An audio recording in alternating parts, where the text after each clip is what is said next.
Friends, and I'm sorry for the technical issues that has scrambled the streaming. You're welcome to this very show.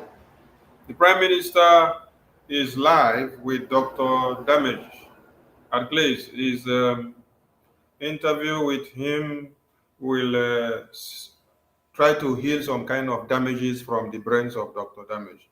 Maybe after today, he will learn some things. But I can doubt that he may not end up learning anything because this is the same person that had interviewed Mazen Namdekano years back, and Mazen Namdekano educated him, and then he has not learned anything until today. He's still the same person, and he is even worse than what he was before now. When he's talking about Biafra, when he's bringing Biafra to the people, he's always on the antagonizing end. So I bring to you the Prime Minister of the Biafran people, the Obato Obie Yagone Chamber of Biafra land, the Ichere Kondo, the stone which the builders rejected, which has become the chief cornerstone, the Prime Minister of the Biafran people, the Commander-in-Chief of the Armed Forces of Biafra. The only reason why Nigeria is still alive, where the indigenous people are still alive, is because of the Prime Minister of Biafra. They want his head on a spike, but yet he is the only savior that has come to save every mankind. Remove Simon Ekpa from the space today, everyone in one Nigeria will buy it because the terrorists have taken over the whole place. So join us as we bring to the screen the live interview of the Prime Minister with Dr. Damish. And we pray the interview today will heal some damages on Dr. Damage's head. Thank you so much. My minister, please push the Prime Minister to the screen. And they will from here.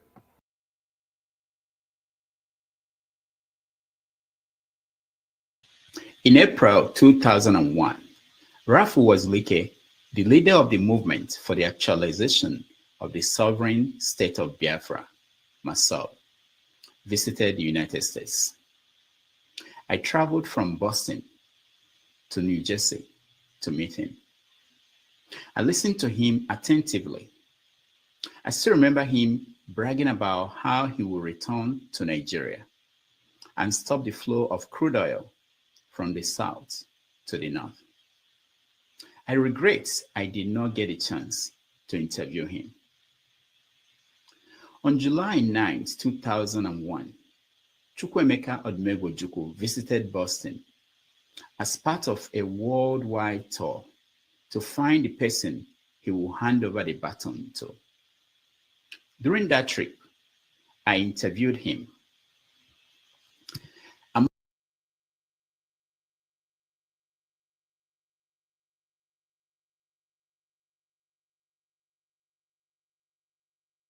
Asked him whether he considered establishing a government in exile when the Biafran War ended. In March of 2014, I first interviewed Mazen Namdekano, the leader of IPOB. In that interview, he made his now famous declaration. If we can broadcast so that the whole world can hear us every blessed day, if we are in over 70 countries around the world with over 5 million listeners, there is nothing we cannot do. This time around, things are very, very different, believe you me. Very, very different, and very soon the world will hear about it. Because the only language that people in the zoo understand is the language of violence and force. After all, that very contraption was put together by Freddy Lugard by force. That's one thing people don't understand. That Lugard killed people to bring Nigeria together. And the killing of people to disintegrate the zoo shouldn't come to anybody as a surprise. Our promise is very simple. If they fail to give us Biafra, Somalia will look like a paradise compared to what will happen to that zoo. It is a promise, it is a pledge, and it's also a threat to them. They must understand this, that we've had enough of this nonsense. These criminals cannot be stealing money belonging to everybody. I've since interviewed Nnamdi Kanu twice, including this sit-down in New York City in June of 2019. This question all the time. When we meet dignitaries and officials and government and functionaries all over the world, they always ask us, are you sure there are Biafrans in America? I had a meeting in DC and I said yes. They said, but we don't know them. Who are they? So it is very, very important that the people you claim you're fighting for actually come out to say that you are fighting for them. I cannot go to see the US government without being introduced by our people. So for me to make my contact official or what we're doing official with the US government, we need our people to come out in solidarity on the 3rd of July of next year to say that yes, we have given IPOB the mandate to speak on our behalf. So that is what that very much represents in essence. And since Nnamdi Kanu's kidnapping in Kenya and rendition to Nigeria on June 27th, 2021, our next guest has assumed the leadership of the Biafran movement from Helsinki, Finland. Some say he has taken the movement in a different direction. On December 2nd, 2024, he plans to declare once again the Republic of Biafra. Today, I'm pleased to welcome to the show Mazi Simon Ekpa, the Prime Minister of the Biafra Republic government in exile. Mazi Simon, welcome to the show. Good afternoon, good evening, Mr. Rudolph, Dr. Rudolph. Thank you for inviting me today. Thank you so much. We appreciate you and we're happy to have you today. Let me get first the elephant in the room out of the way, which is that when you put out the notice that you were coming on the show, a lot of your people were against you coming. They said things like that you shouldn't come here to grace this platform, that I'm a nefulefu, that I felt that they must love you so much. They are protecting you from what? Well, these are people who have gone through a lot, and because you, as a Biafran, and I believe that if Biafra become an independent state today, you cannot be, ostracized from being a Biafran, right? So Yeah. by then, automatically you fall into Biafra. So, and for people like you that have platforms, which should be in the forefront of this freedom movement, and you are not doing enough according to them. So they believe that, I shouldn't come here. But, as a leader, I think differently, and I make decisions differently. So I am here also for their best interest. It is because we need to, we have somehow our outreach using our media, and it is time, I believe, we should also embrace other media platforms that have not been preaching Biafra. So I think my coming here today is for their best interest as well, and that's what makes me a leader. So I think differently from them. So it is very important that when those are agitating that I shouldn't come here, I will explain to them later on why it is important that I'm here. And then also, I'm going to be extending my hands of fellowship and open arm to every other despised media platform. I want to be there. So, because it is the right time to talk to people who may have seen our agitation on liberation of Biafra differently, so they need to be educated. So it is important that I'm here to talk to different audience. Thank you. Thank you so much. On my part, I also have to say that when I put out that you were coming, a lot of people felt that I shouldn't bring you here. So I have the same pressure that you have from my own people. But I think my job is to facilitate conversation across every platform, different groups. It doesn't mean that we have to only facilitate conversation with people we agreed with. All right, let's get into that. Something happened in America last Tuesday. There was an election and Trump won. I know that you are in support of Trump. And how do you feel about the outcome of that election? Very, very happy because, as a matter of fact, I was among international politicians to openly and publicly endorse Donald Trump election. So I'm happy. He needed to come and save the world. Now, before I go in deep into that, how do you think it's going to help your quest for Biafra? Well, the United States has a very important role to play in global peace. And what Biafra is doing today is to bring peace and restore stability in Sahel region. So I believe that it is for the interest of America, it is for the interest of the West, and at the same time for Biafra and African interest. So I believe that the foreign policy of Donald Trump will facilitate the restoration of peace and stability in the Sahel by listening to Biafra people.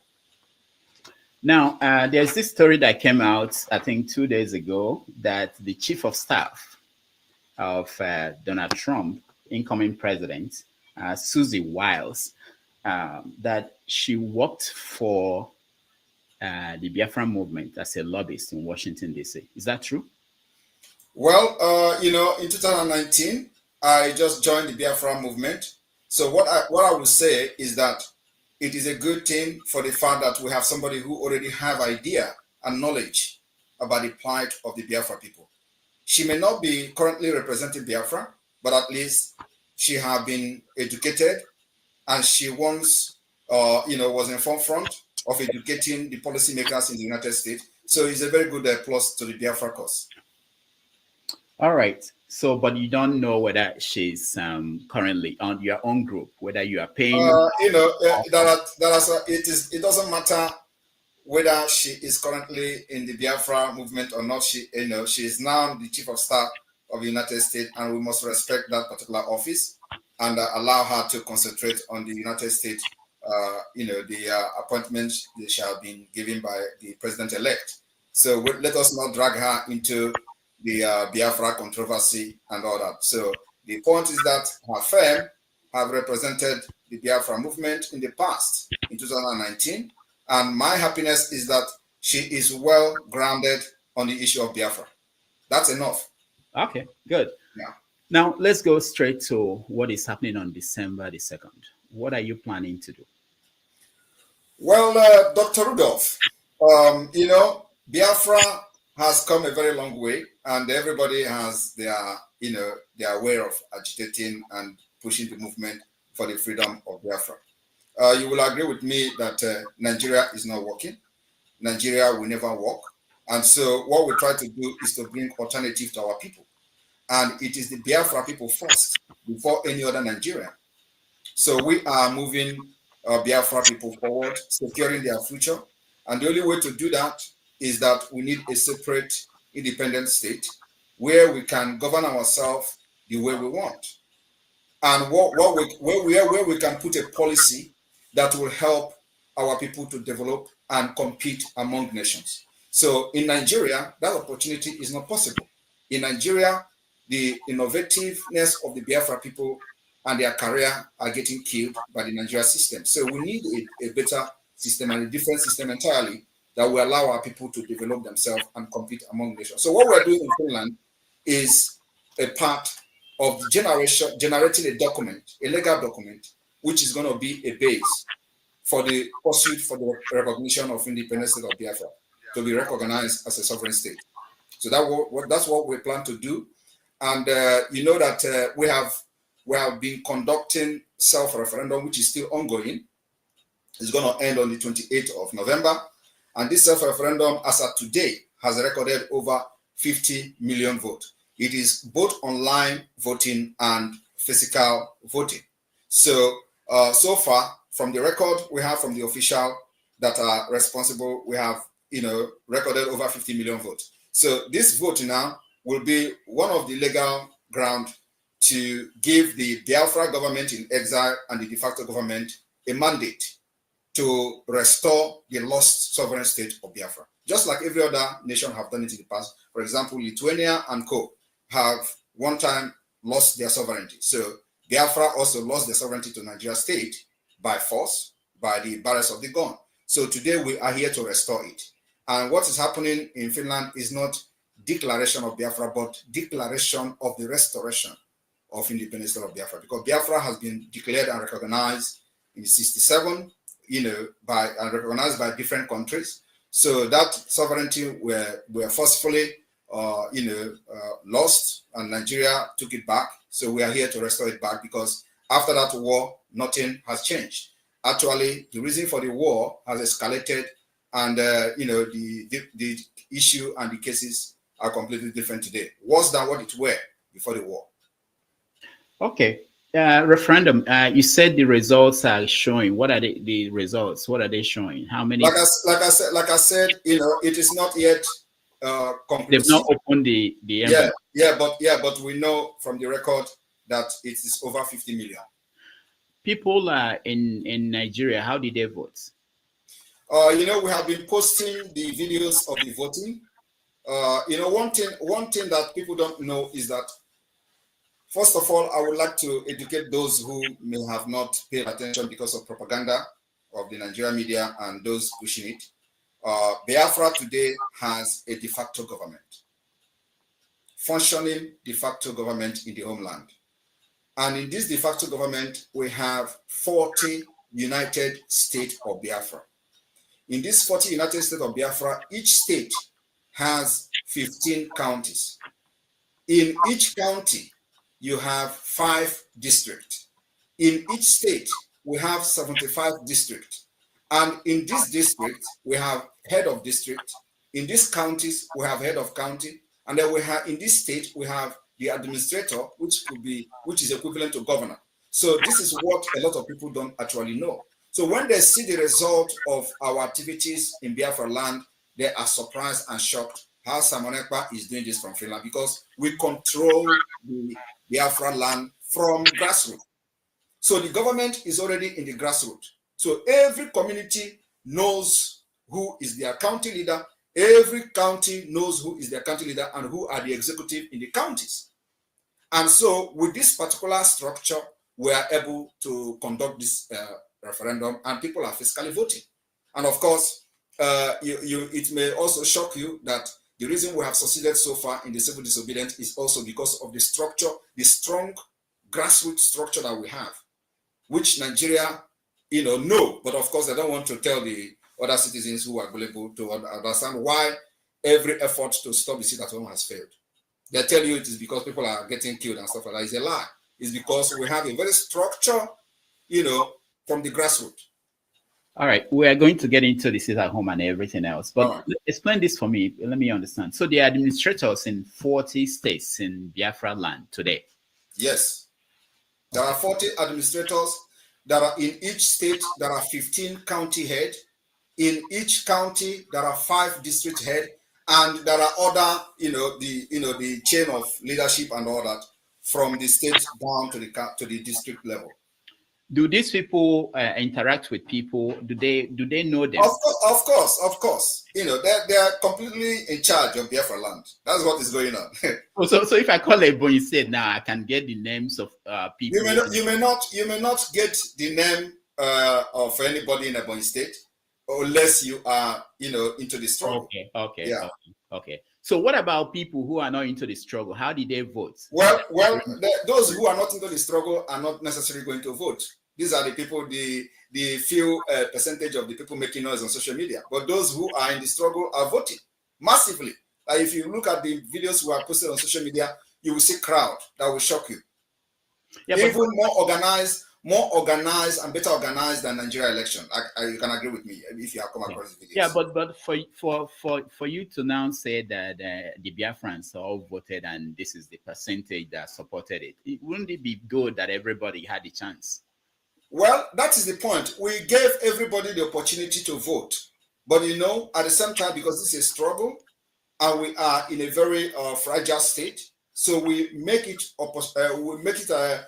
possible for people to vote online, right? And then in a struggle like this, you have to also be very security conscious, considering the fact that Nigeria is a terrorist state that kills people who agitate and do protest. So we don't want to endanger the life of our people by trying to prove that everybody have to participate. Everybody must not participate. Even in the Nigeria general election, not everybody voted, and somebody is still a president. So we don't need to prove, everybody that Biafra have participated. Those who believe in Biafra should participate, and they participated, and they are still participating because the vote is still ongoing to the 28th of November.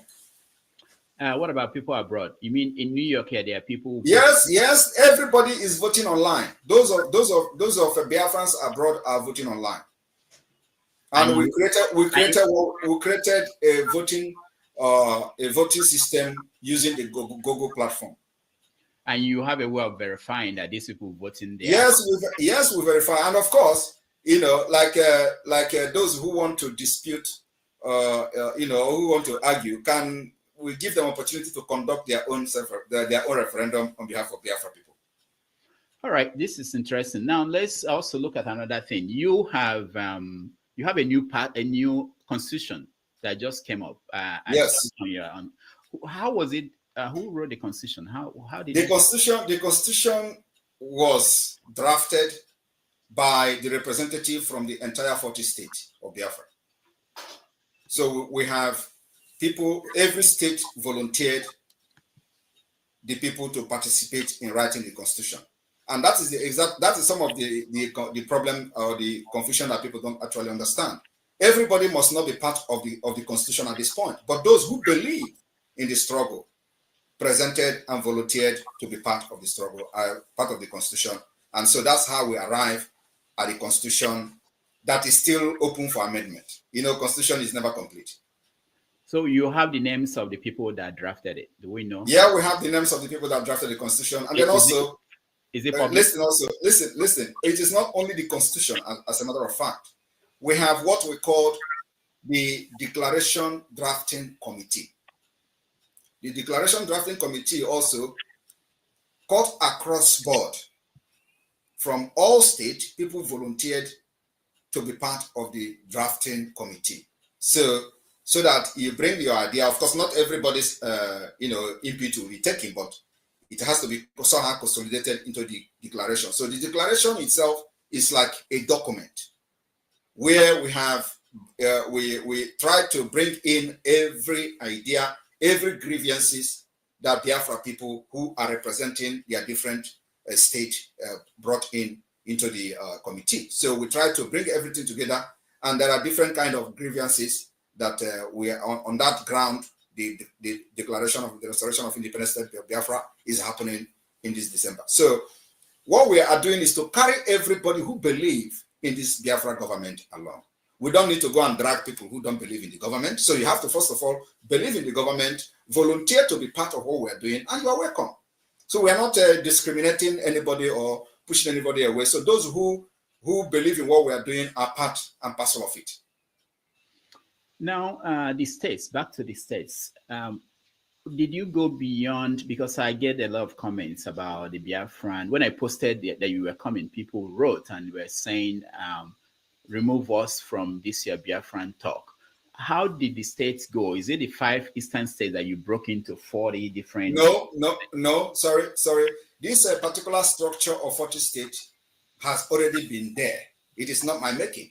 So what I did was to bring everybody who are involved in the Biafra struggle even before I came in. So I told them to bring in the structure that they have, and we start working on that. So it is every state brought in their state map. They brought in their state structure. It is not my making. So what I did was to harness the already made structure from the 1967 down to Owazurike Mosob, down to IPOB, and to what we're doing. And so we consolidated everything and make it to be more, organized structure as it is today. So it is not my making. It is the making of the people. Every state brought their structure, brought their county structure, brought their district structure, and that's why it is called, it's going to be the Confederated State of Biafra, because we're going to practice confederation, where these states who brought in their state structure are going to be on their own. So what about people who are saying they don't want to have anything to do with Biafra? That is part of life, and it's part of democracy. Even in Nigeria, when Nigeria was fighting for independence, North didn't want to go to be independent, right? But today they are the one who enjoy it most. So we are not bothered about those who say they don't want to be part of Biafra. They are just a few individuals, just like 1% or even 0.0% of people hijack Nigeria and impoverish everybody today. So those people saying they don't want to be part of Biafra, are they enjoying the killings in Nigeria? The answer is no. So we don't actually care about what they say. That's why we have gone this far. Because few people cannot hold everybody hostage. Mm. You are following the trial of Nnamdi Kanu in Nigeria. What do you make of how it's going? You know, I don't believe in Nigeria system, in court system. Nigeria doesn't have a court. Nigeria doesn't have a judiciary. So, and that's why I don't know whether you are aware, we have actually banned anything judiciary under Nigeria in Biafra territory, and they are folding up. So if you are not aware of that, I want to make it clear today. We are going to lock them indefinitely, and they will never come back until Biafra become an independent state. After the 2nd of December declaration, we start to pursue the legitimacy of Biafra. Nigeria court system and judiciary can never ever function again in Biafra land. It's a threat and a promise.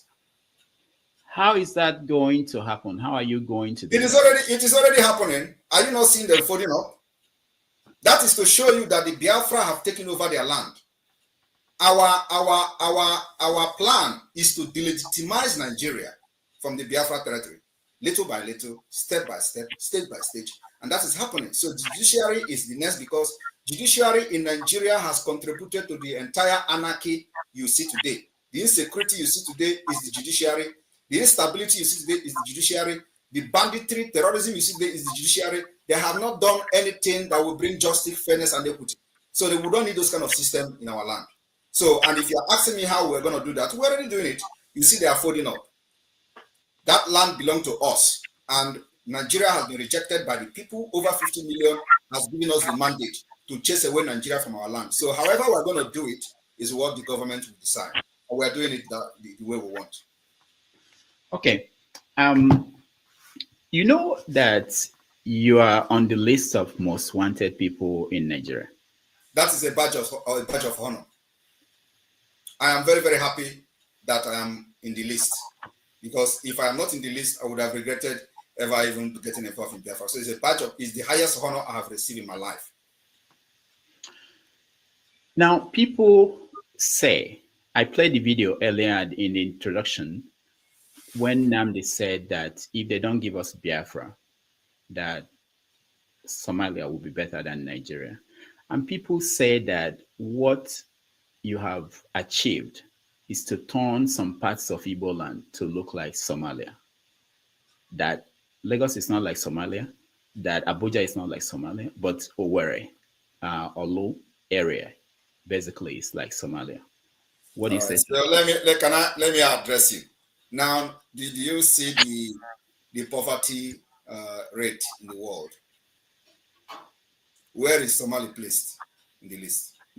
It should be at the bottom also. Like no, I want you to tell us. I can find it. Where is Nigeria and Somali? Nigeria is at the bottom too. Yeah. So in the list now, is Nigeria up or down? Down. So it's already. It doesn't necessarily mean. But it doesn't actually mean that they're going to be shooting gun like in Somali. Somali already overtake Nigeria in a better scale. Nigeria is down in poverty level. So how do you Maz, they're serious. Let me give you these are serious things. I have a friend here in America who lost his father 2 years ago from Olo area, and lost a brother early this year. And none of them, they've not been able to do any funeral because nobody can go home. Okay. And there are so many places like that in the Southeast. Is that a good thing? Well, I should be asking you, how are the burial taking place in other parts of Nigeria?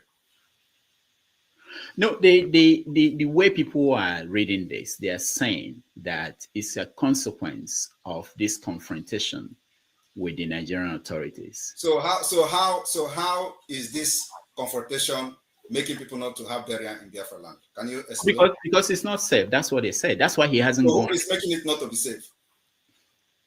Why are you laughing? No, I want you say this is a discussion, right? No, we're having a conversation. So if you cannot answer, let me explain I want you to tell me. You want to answer?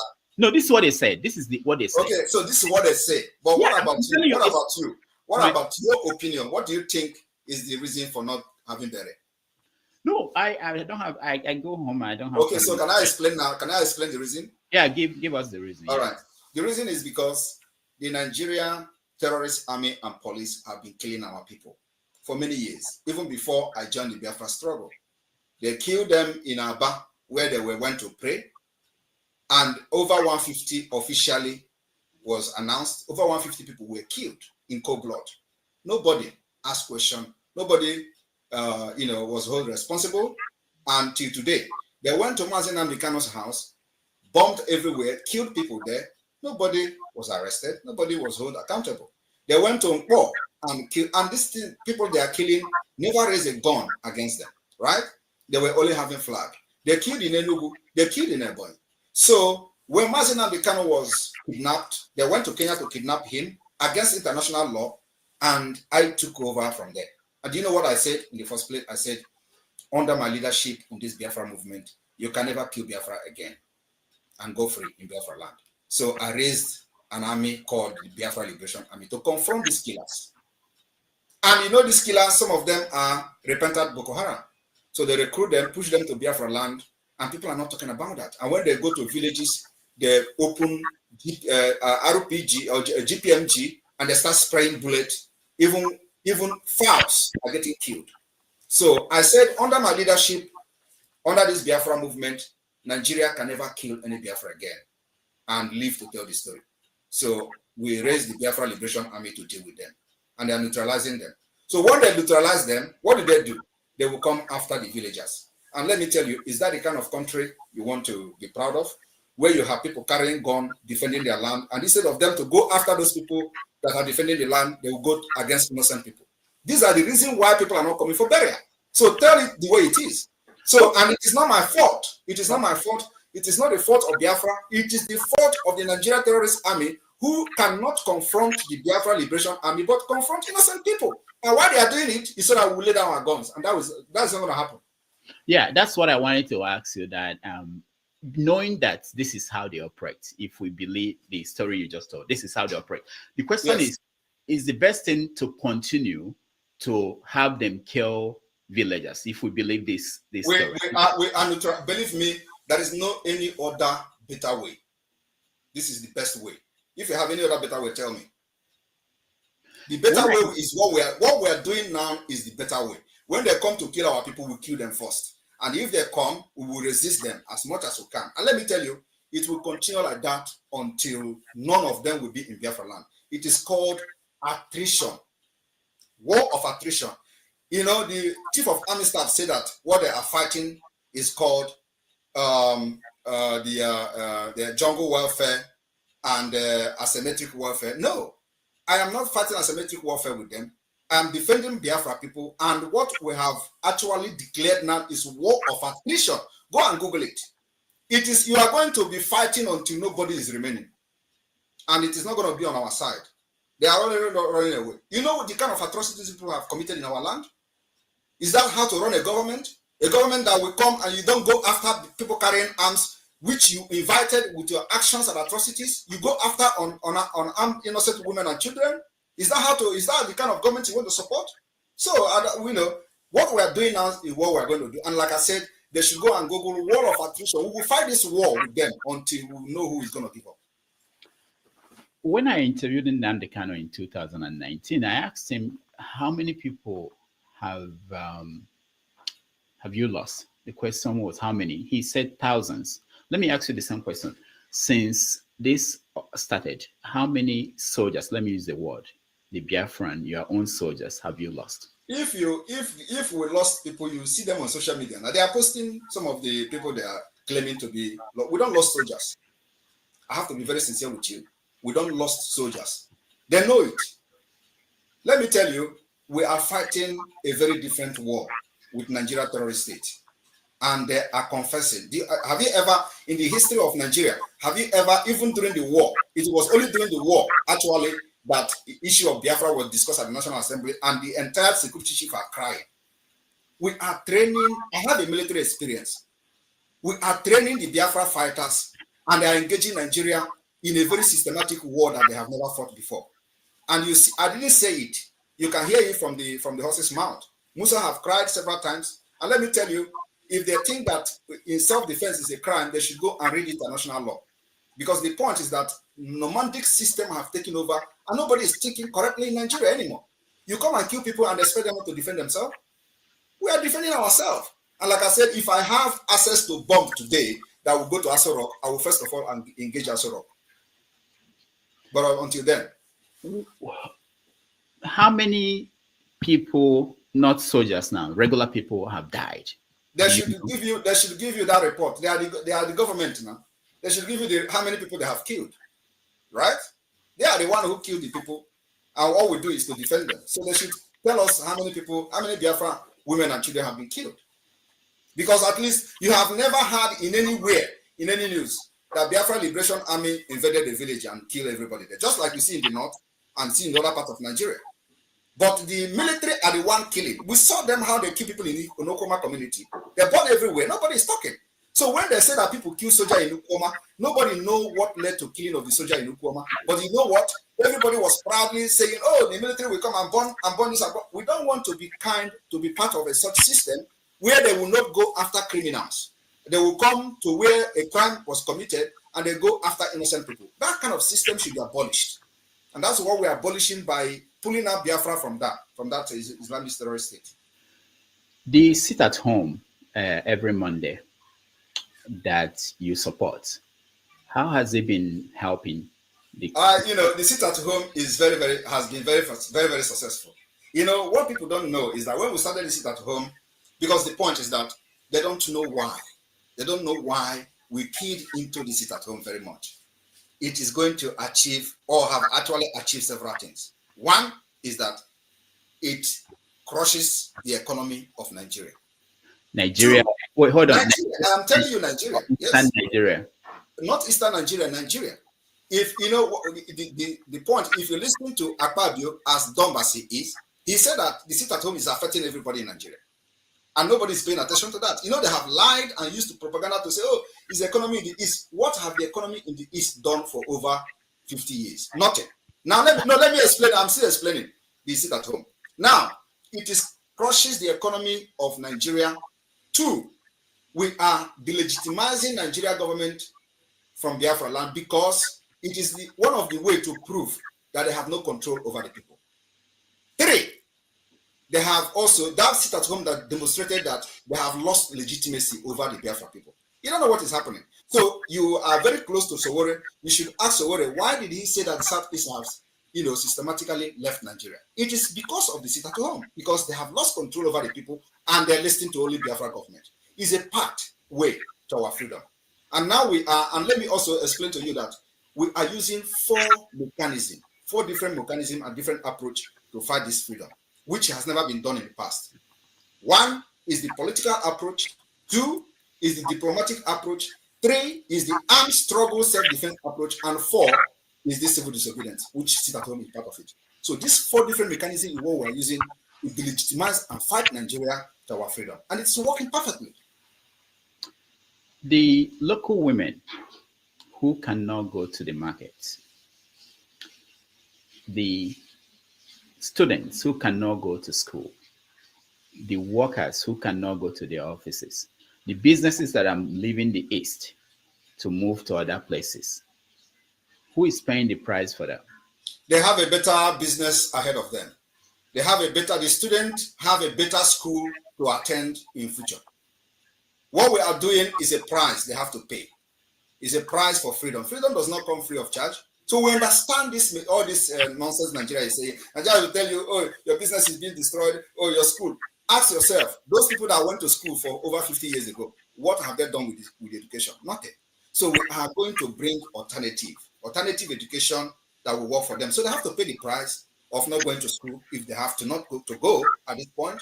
And those who don't go to market have to also pay the price of not going to market. Because I believe they would not prefer to have a bomb being thrown in every market every day. Because it's happening in somewhere else in order to get freedom. So we are not going to that particular, fight or defense at this point. At least nobody is, even though they are throwing bomb in Imo State. I don't know whether you're aware of that. They are bombing and all that. We are fighting them with our anti-aircraft. Even though our anti-aircraft may not be the modern, sophisticated anti-aircraft, but it is doing something. At least they don't fly 10 minutes, more than 10 minutes, and they will run away. So these people that are complaining about school, they should give us a break. It is the price that these people have to pay.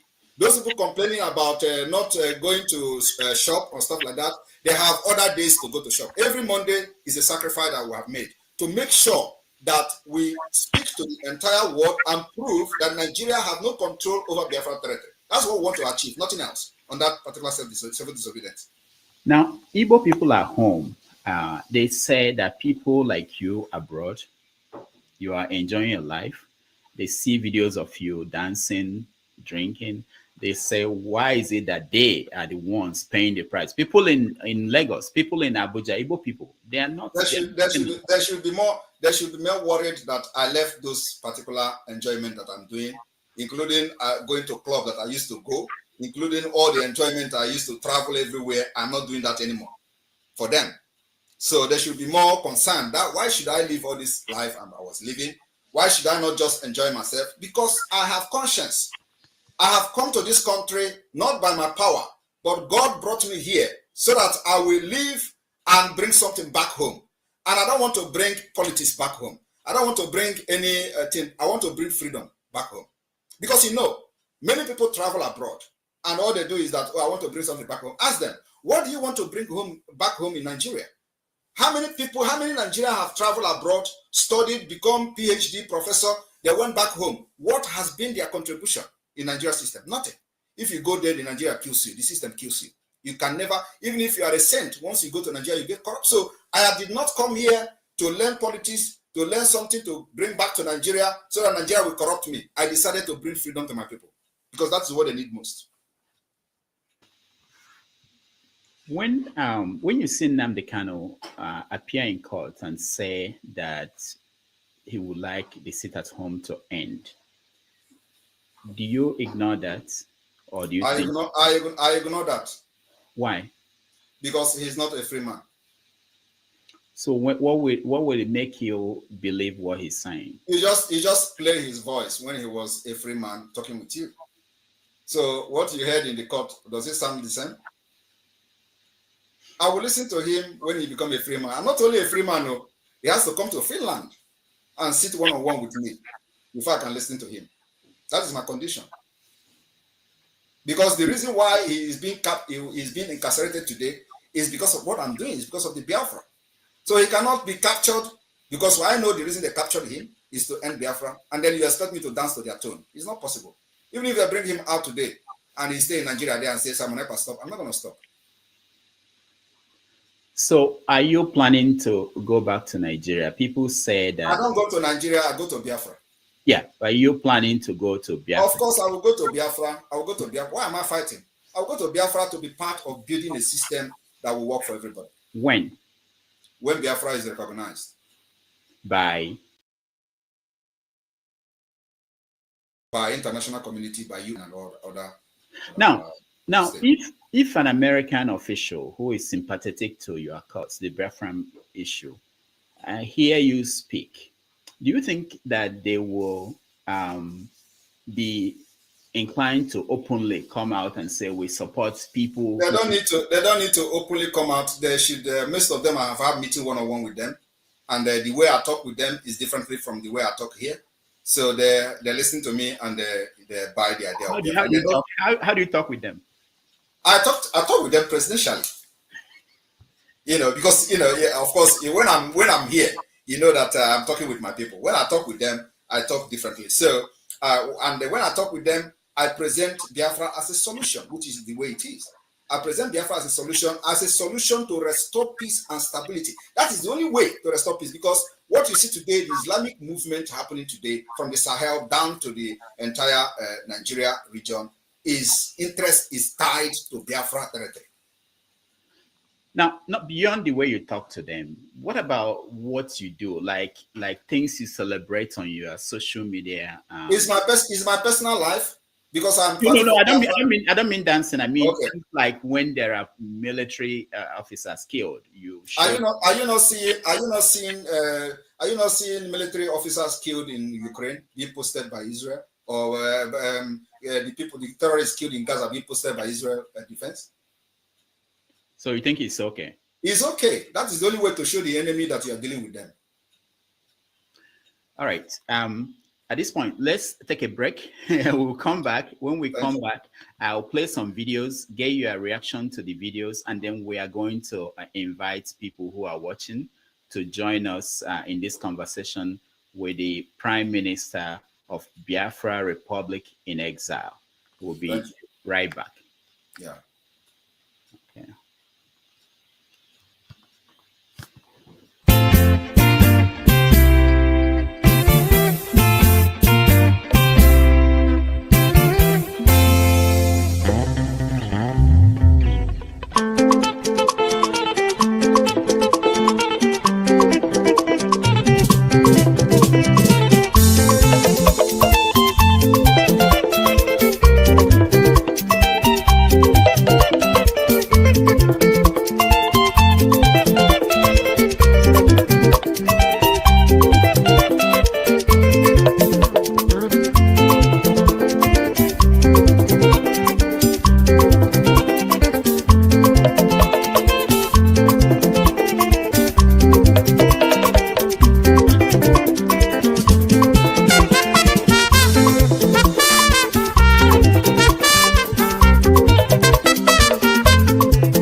Welcome back, everybody. Thank you for joining us. We are here with the Prime Minister of the Biafra Republic, government in exile, Mazi Simon Eba. So please, we have about 3,000 people watching. Can you like the video so that more people will be able to see it and hear the ideas coming out from Mazi Simon Eba? All right, let's continue. I had during my interview with Ojukwu, that was 2001. So I asked him, why didn't he start a government in exile when the Biafran War ended in Nigeria? This is the answer he gave. Because I didn't see what good it would do. Or it would do me personal good because some people will still look upon me as a head of state. And they will certainly, in certain places, give me red carpet receptions. But is that what life is all about? Life is about the betterment of a lot of the millions of people at home. I had to consider very seriously what possible reaction a government that for 3 years had intent on genocide will have on such a situation vis-a-vis our people who are still captive within the Nigerian situation. A lot of people who look at what you do, they keep going back to our people. You talk about sacrifice that you made or you are making, but the one that our people at home are making is enormous. All right, so what is the question? The question is, don't that bother you? I will tell you personally, I've lost people who died because they couldn't get to the hospital on a Monday. What about other days? How many people dies for not paying? We don't know. That's a fact. We don't know. So let me tell you one thing. You see, I don't blame our hero Ojukwu for such a comment.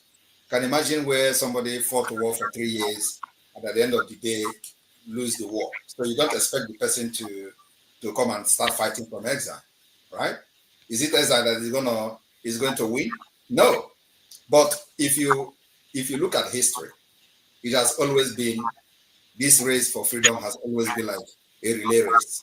So Ojukwu has laid the background of which every one of us are building this temple today. And I am bringing that particular whole thing to a conclusive end. That's what I'm doing. So Ojukwu cannot, the exile Ojukwu went to is what we have actually activated today. So you don't expect him after, mistake, because a lot of mistakes were made. And you will agree with me that during the war, Ojukwu has no representative in the United States. All the representatives were just sell out.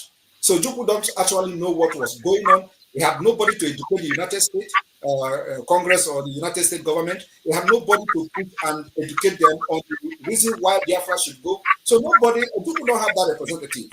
So we have it today. And one thing is that you are just emphasizing on Susie. You are happy that she was a lobbyist for the IPOB and all that. So it is part of the mistake that we identified and we want to solve it. Now, during the war, at a point, the United States was shifting ground to the Biafra side. And the Biafra leaders don't have knowledge about it. So if it's somebody that they have knowledge, that they have people representing them, they have good lobby firm. I don't even know whether they have lobby at all, they don't have. So you're assuming that they have lobby firm representing them in the United States, educating the policy makers, the Department of State, the US Congress and all that. I don't think Biafra, although that's how God wanted, I would not want to change the wish and the will of God. So God wants it to happen that way. And today we are, using that particular foundation that was laid, that mistake that was made. And today everybody have seen that actually Ojukwu saw tomorrow. Because the thing he saw that Gowon didn't see have consumed his people today. Gowon today, after fighting Ojukwu and Biafra people, cannot even stay in Nigeria. He ran away to the United Kingdom. At age of 80 or 90, who does that?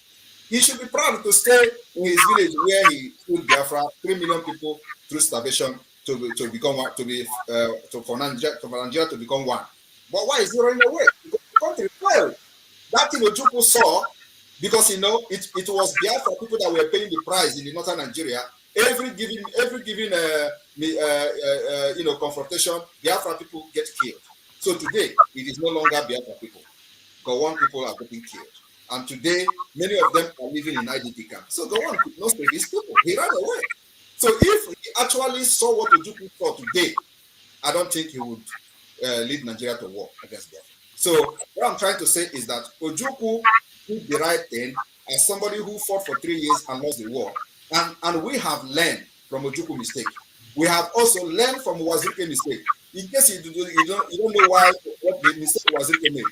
The mistake of Wazirike was that when Wazirike was captured, just like Mazi Nnamdi Kanu was captured and kidnapped from Kenya, Wazirike was incarcerated. What did they do?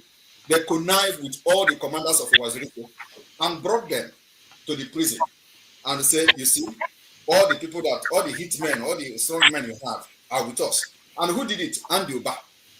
Right? So from there, during Obasanjo time, from there, Wazirike gave up. He said he looked at all the people that he was fighting with, all the men he had his hope on. All of them came with Andy Uba, a politician, to the prison. So what can he do? He gave up. The same thing they want to do to Mazi Nnamdi Kanu. They capture him in Kenya, and all the commanders of the Eastern Security Network, they started killing them. I came to rescue them. That's actually what I did. So I saw those mistakes, and I built the tent and built the fence to make sure that it never repeats itself again. And so what did I do?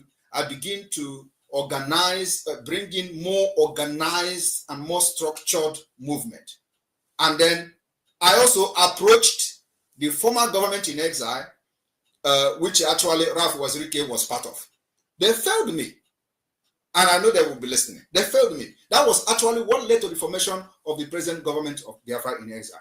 So all these things, I try to bring everybody together. I try to let those people who have been there before to come and bring what they have on the table so we can use it. Because I just joined Biafra in 2019. So, and what I did is, this Biafra have lingered for ages and we have history. So we do not need to fight this thing with guns and bullets alone. So there is a need for a well-structured and organized system to get this Biafra done. And I said, I will not fight this more than 5 years. So I gave myself 5 years to fight for Biafra and actualize Biafra. And this is where we are. This is the 5th year. Now, when I interviewed Nnamdi Kanu, I asked him what role he would like to play if Biafra were to come, and he said he wouldn't want to play any role. You're already the prime minister. If there is Biafra today, what role will you play?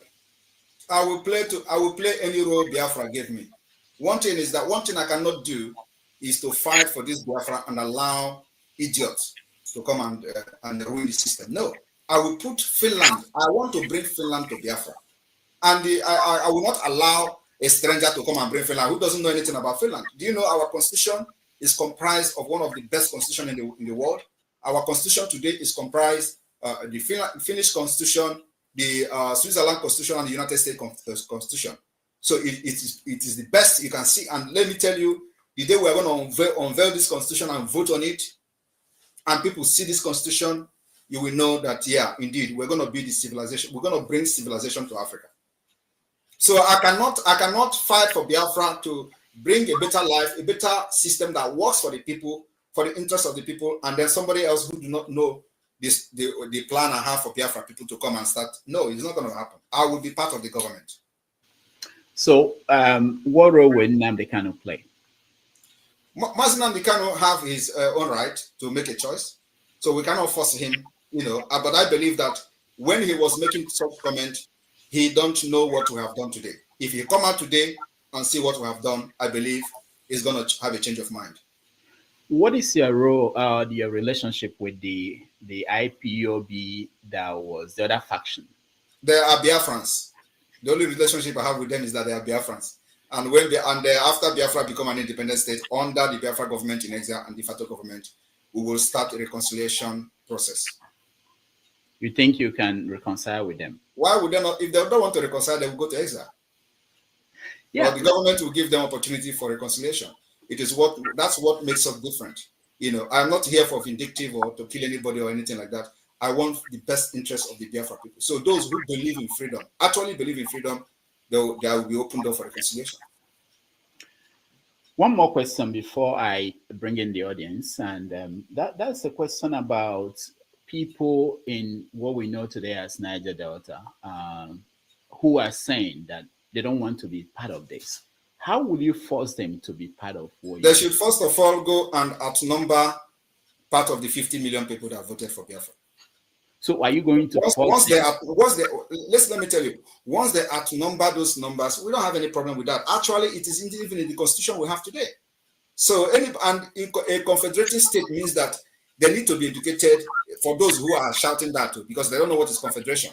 So they can still have whatever they want to have, do whatever they want to do in their state and all that, because they are completely free from everything we are doing. So if they feel that they can have a defense system that works for them, good for them. We can't do what Nigeria did to us to them. And let me tell you also that the issue of Niger Delta this, Niger Delta that is something that the Constitution of Biafra have actually addressed. So, and there's not going to be a better system than what we have today, this confederating state of Biafra, where they will have their choice and their right to do whatever they want to do, have their own constitution, have their own parliament, each state on their own. That is the best. And then our defense is the same, because we're going to have enemies that will surround us. And these enemies that will surround us is not just against us alone. They are against America, they are against the West. So America needs us, the West needs us in order to protect their interest, because once we protect the interests of America, we protect our interests. Once the business, the trade, the shipment and all that begin to move, our own interest is also protected. So when people talk about American interest, it is as if it is only America we are fighting for. No. When American interest in the region is protected, our interest is protected as well. When there is no piracy in the sea, after Biafra have become an independent state, we combat piracy, like the way they are spending billions today, they can't move freely in the sea and all that. That will end automatically.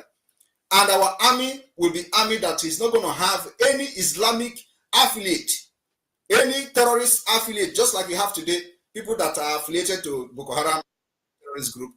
We're not going to have that in Biafra land, right?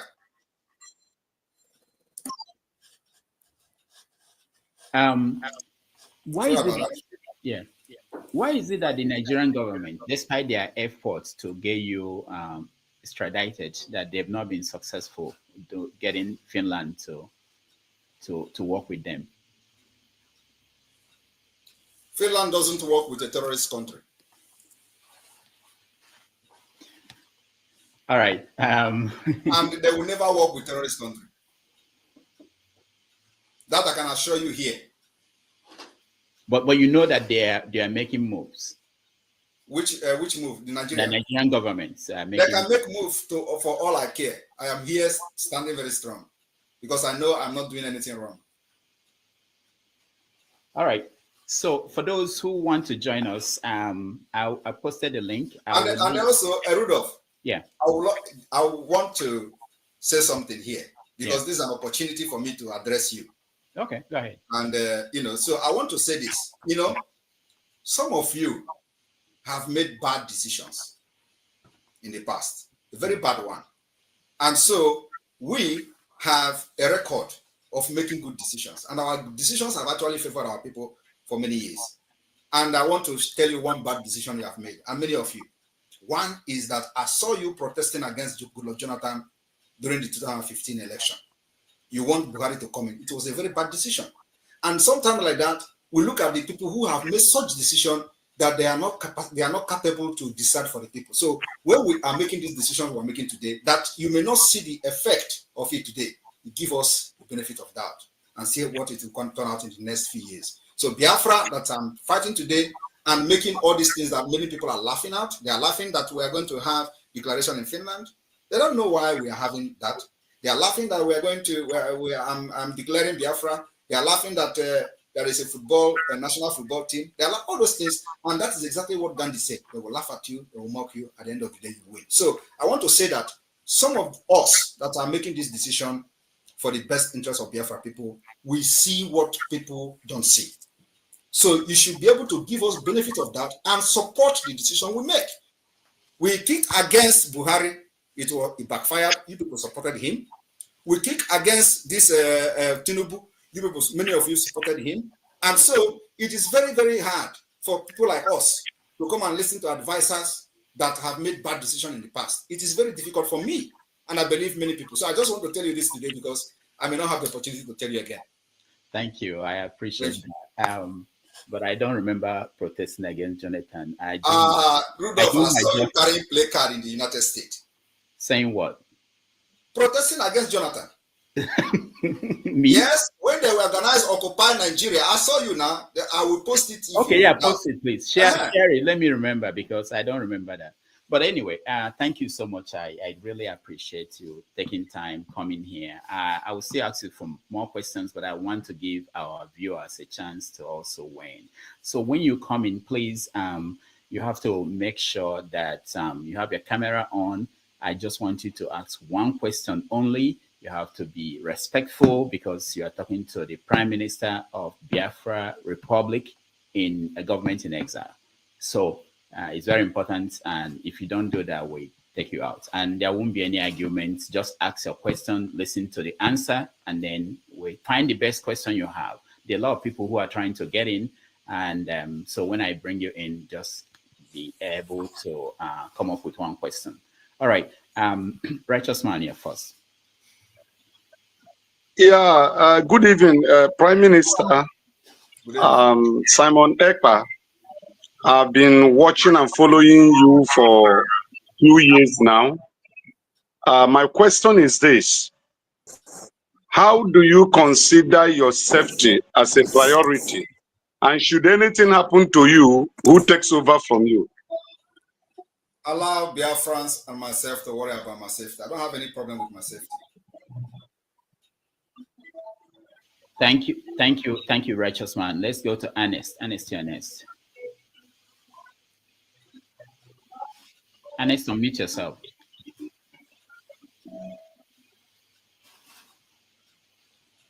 All right, so Ernest, I have to remove you if you can unmute yourself. Let's go to Okija and Okija. You're next. Hi, can you hear me? Yes. Okay, so Mr. Eba, I mean, some people, might, think that this is funny, but this question is funny, but it's not. Behind you, I see American flag. I think that the other one is a Finnish flag, and the Israeli flag, and then behind those flags, I mean, including the Biafran flag. Then behind you, I see the Last Supper. This a white man, he's not even Jewish, a white man, blonde hair, blue eyes. So I don't know, is this an image of Biafra? Is Biafra gonna be like a servant state to all this contraption? With the white man, I don't know, because what I know is that our people, we have our own religion. We have our own way of life. We had democracy before America was, founded. Igbo people, they are Republican people in nature. So, I mean, what image are you showing to us, with all these flags and the blonde man behind? All right. So, thank you very much for that question. Biafra government has officially three religion. We have the Jewish religion, Christian religion, and traditional religion officially. I believe that I've answered your question. So you can choose which one you want to be part of. If you want to be part of a traditional worshiper, it is official in Biafra land. If you want to be part of Christianity, it is official in Biafra land. If you want to be part of Jewish, it is official in Biafra land. Myself, I'm a Christian and a traditional worshiper too. So we won't have Islamic religion in Biafra. That's what you're saying. I said official three language. Islam is not official religion. Sorry. Islam is not official religion in Biafra land. But they'll be allowed to practice. I said official. That actually answered you. Official. All right. Thank you, Okija. So on the politics of you're next. I said, Prime Minister, official three language. Islam is not official religion. Sorry. Islam is not official. Something is echoing. But they'll be allowed to practice. I said official. that you can that actually answer the official. So can somebody mute? Yeah, Ernest, I think. Yeah. All right, Ovie, go ahead. All right. Special thank you to Prime Minister Simon. From the bottom of my heart, I actually respect your style of leadership, and I want to say thank you for coming. One, thank you for your clarity. Two, but most especially, thank you for the response you gave Rudolph in regard to the question he asked about the mistake he believed that Ojukwu made during the Biafra in the 60s. And your response on how you recognize that and how you are going about it, talking about the lobbies and all that. So, particularly me, it hit me hard because currently I'm doing extensive research on the role of the West in regards to the civil war, the Biafran war. And I couldn't help notice two things. America actually supported one Nigeria over Biafra. Now, correct me if I'm wrong, supported one Nigeria over Biafra based on two things. One, they were scared that if Biafran actually got their sovereignty, they might decide to lean towards the Soviet Union. You remember, it was at the middle of the Cold War in the 60s. That's one. Two, another concern of them is that if they allow that to actually, the Biafra to actually get their sovereignty, it might become the norm within the sub-Saharan region or indeed the whole continent, and that would be too much for them to deal with at that time. So that's why they fully supported. But events that is happening today is as the same as what happened in the 60s, but in this time take a different face, which is China in disguise of BRICS. Why, of course, the still almighty United States. And I noticed that I don't know if I can be heard. I noticed that you are happy that Donald Trump won. So I'm curious. In order to avoid the mistake that Donald believed that Ojukwu made in the 60s, is that why you are in total recognition of Donald Trump coming and the supremacy of America? Or what do you believe that Tinubu-led administration, which has more to bargain with? I don't know if my Yeah. I don't know, Rudolph, can I answer him? Yeah, go ahead. First of all, I would like to say that Ove is a very good friend of mine before. So, and he knows me very well before, not now. So I thank him for the acknowledgement. But if anybody knows me, Agbaje knows me very well. I don't know whether he has told you that. Yes. All right. So to answer him, the reason why we are very happy with the Trump administration coming into the White House is because of his foreign policy, which I believe every reasonable person in the world would be very happy for Trump coming back, because there are crises everywhere. There are wars everywhere, which are actually avoidable. So, and we believe that Trump foreign policy will fix those issues, because sometimes you need some kind of radical leaders to make things done. And Trump is one of those radical leaders that will change things, will change the paradigm in the entire globe. So on the issue of whether it is whether Trump is going to support Biafra, or whether what you asked about during Ojukwu time and all that, the reason why we are doing what we are doing today is that that mistake I explained before, we are now in Washington, D.C., heavily present in Washington, D.C. I have met with number of congressmen. I have met with number of think tank group. I have met with policymakers, including past White House, members of the government of the United States, past members of the government of the United States, and all that. I have met a lot of them. And what we are doing today is to educate them, because Nigeria, they supported in those days, has become a failed state. Nigeria has become a country that breeds criminals. Nigeria has become a country that supports terrorism. Every policy of Nigeria today is going toward nosediving to a completely failed state. So America will not be proud to continue to support this kind of failed state, and especially Trump with his policy, foreign policy, especially on protecting the Christians and the minority group. We believe that it is going to be for the interest of the Biafra people and people who have suffered severe killings and ethnic cleansings like us, that Nigeria have done to us. So we believe that, first of all, if you remember that when Biden came in, what they did was to remove Nigeria from the country of a special concern. And it was condemned by everybody. But Biden and his administration did not listen to that. Even when there were no reasonable ground to remove Nigeria from the country of a list of a concerned country, they still remove him, remove the Nigeria state. So we believe that Trump coming to power will put Nigeria on their toe. And as you can agree with me, even before now, we have information that many of you do not have. We know that Nigeria have, supported the re-election of Kamala Harris secretly and and openly. So why are they supporting this re-election? Because of the way they have ignored the atrocities of Nigeria. And so you should be asking yourself question, why was Nigeria removed from the country of special concern? Nobody has been able to address and answer that question till today. So we believe that Trump coming to power, first of all, he is going to hit hard on a terrorist state like Nigeria. And then also look at what we are bringing to the table as alternative to restore peace and stability. Trump is coming to restore peace, not only in the Sahel region, also in Ukraine and in Gaza. So, and somebody have to do it.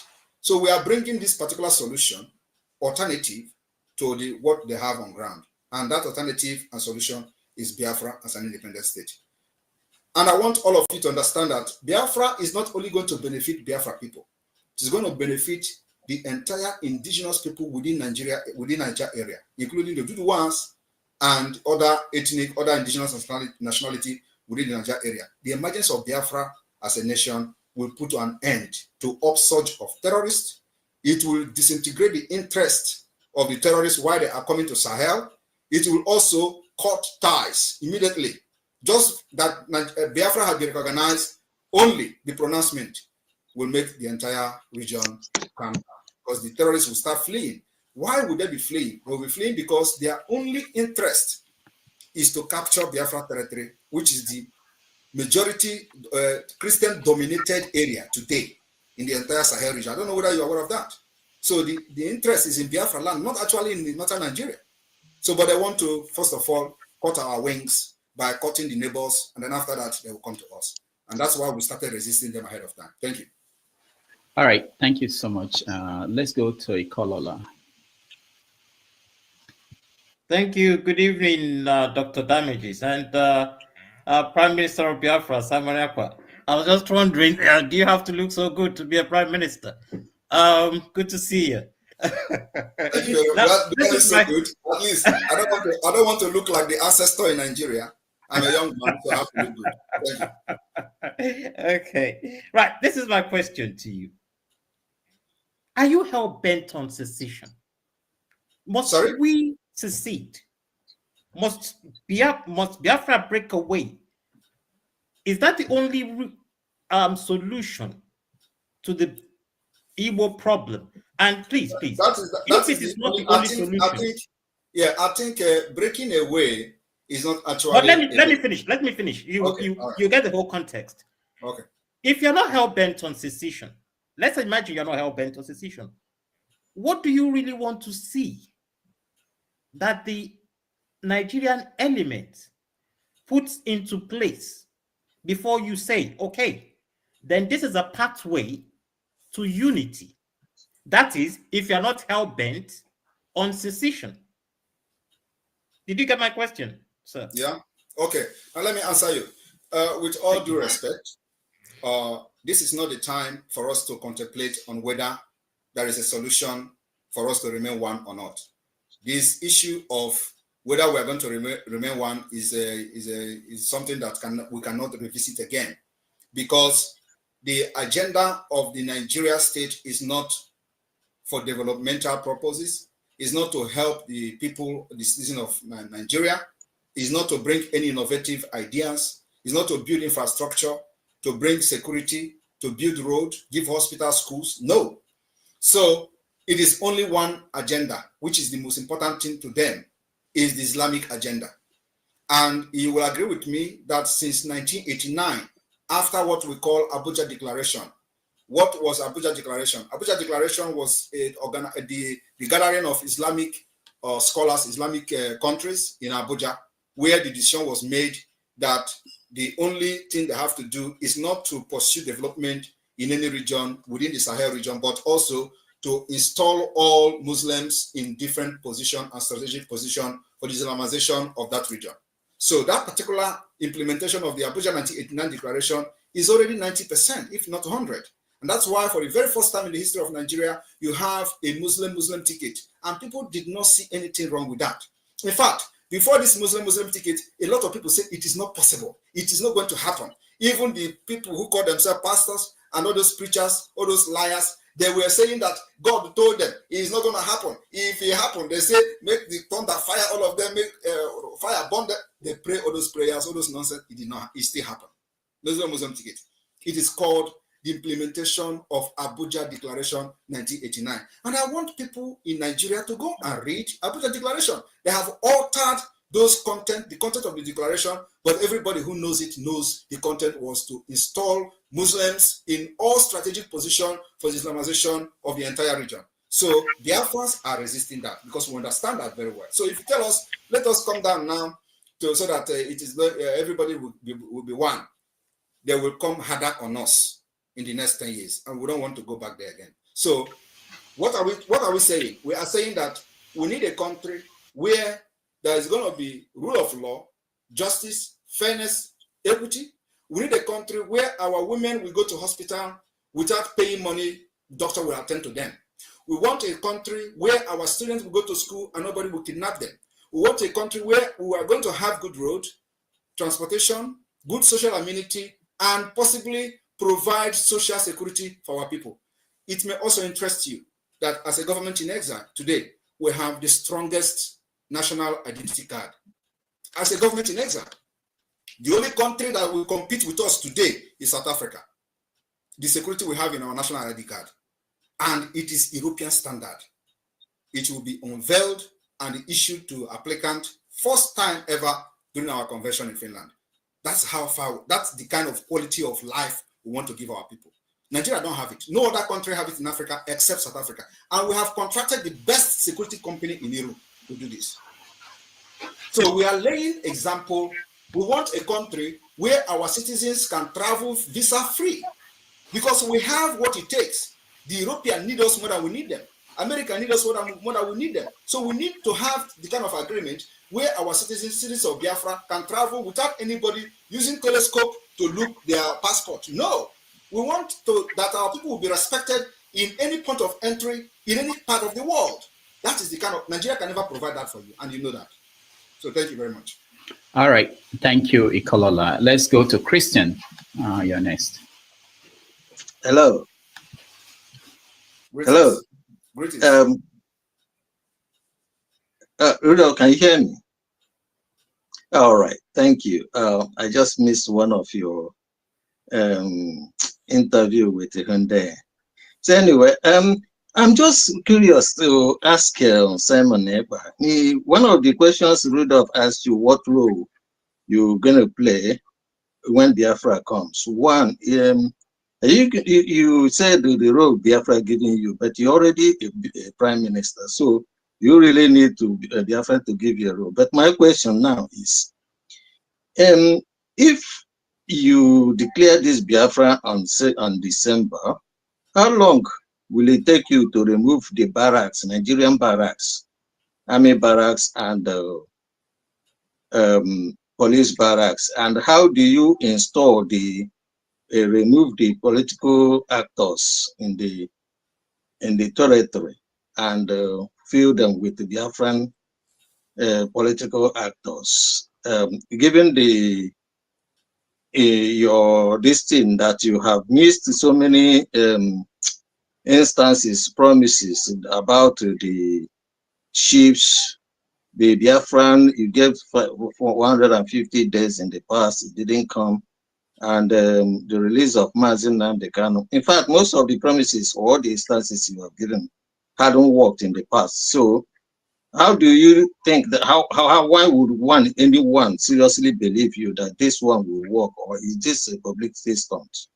All right, so let me address you. First of all, I did not make myself prime minister. So Biafrans voted me, and you need to be part of the movement to know whether I was voted in or not. But I'm telling you now that I was voted in as a Biafra prime minister, and so you cannot be outside and want to know what is happening within the circle of the Biafra agitation. That's number one. So, like I said, I will be serving Biafra people in whichever position they give me. So that particular statement stands. Another thing is that you asked, how am I going to remove the military barrack? I have said we are at a war of attrition. So I will advise you to go to Google or to any search engine and check what is the war of attrition. War of attrition is that we fight till the person that is tired will leave. And so after the declaration of the restoration of the independent state of Biafra on December 2nd, what we're going to do is to generate a document, a legal document. This legal document will comprise of the Biafra constitution. It will comprise of the announcement of the Biafra self-referendum. It will comprise of the assenting into international human rights laws, international human rights treaties, international human rights convention in accordance with the UN treaties. We are going to assent to these laws, to respect them, the laws that Nigeria have violated with impunity. So this assenting to these treaties will give us that particular part of the legal background and legal backing to continue to pursue a diplomatic and political, using the diplomatic and political approach for the recognition of Biafra as an independent state, providing an alternative to Nigeria. So this is what we are doing. And this takes time.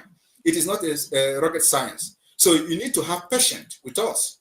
That as we are engaging Nigeria, delegitimizing them, they're going to get tired. At the end of the day, I'm only pitying those who is going to die, especially from the Nigeria side, in the name of defending Nigeria. Because at the end of the day, they're going to invite us to talk on the table, to discuss the partition of Biafra and Nigeria. It is going to happen. So those who die for no reason are the one I'm going to pity. Because Biafra will come one day and sit on the table. Everything you see happening today will end in a table. So what you have to ask yourself is that, is Nigeria a better option for you? That's the question. Do you enjoy Nigeria? Do you want this particular Islamic state that is happening today? Where Haram are recruited into not that I'm a proponent of Nigeria. The reason why I asked my question, not that I'm a proponent of Nigeria. Let me address one of the questions. You said about 150 days, that all the promises I made, none of them has happened.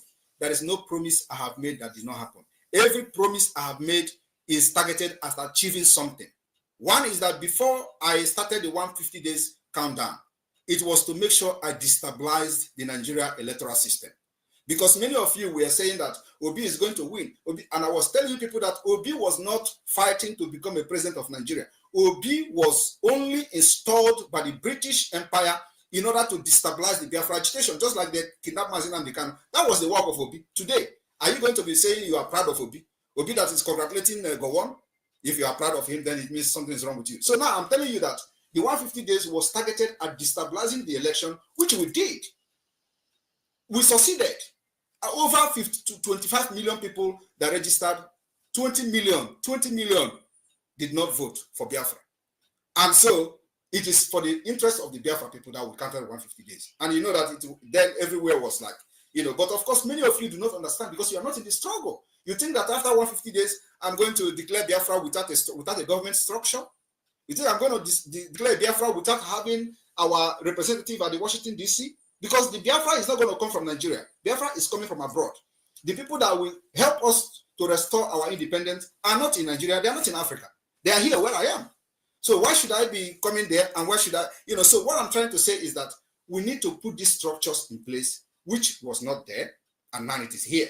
We have all government structures. We have also de facto government, functioning de facto government. We have the Biafra database security. We have every institution of government today.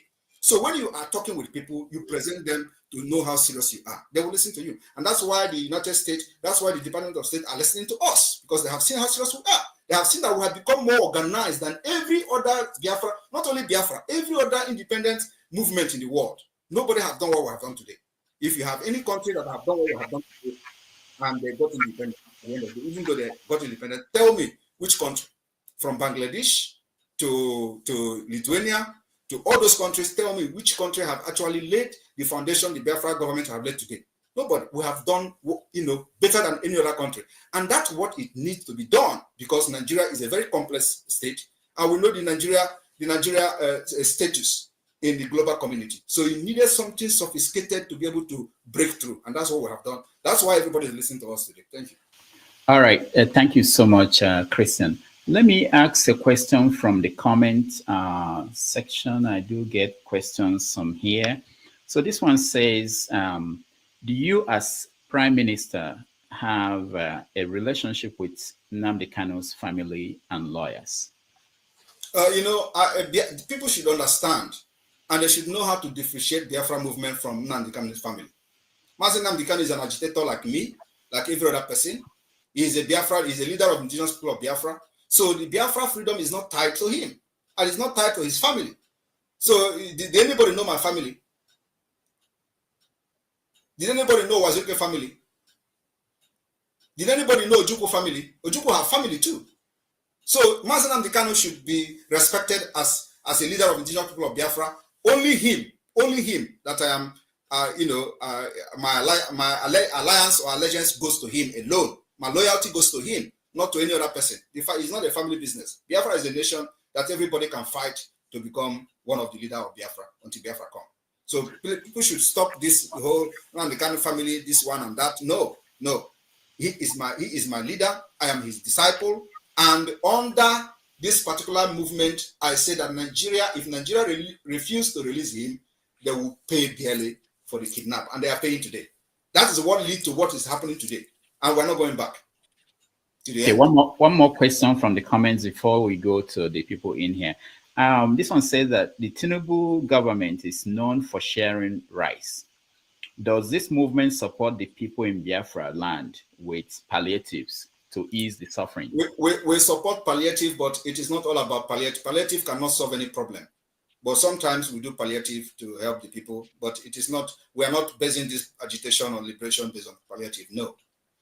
And right. People have come to understand that they needed the freedom more than any palliative. You know what they used to tell you in Nigeria in the past is that, you cannot stand against, the government designed this whole system so that people cannot rise up against it. When you rise up, they say, you don't have money, you don't have food to eat.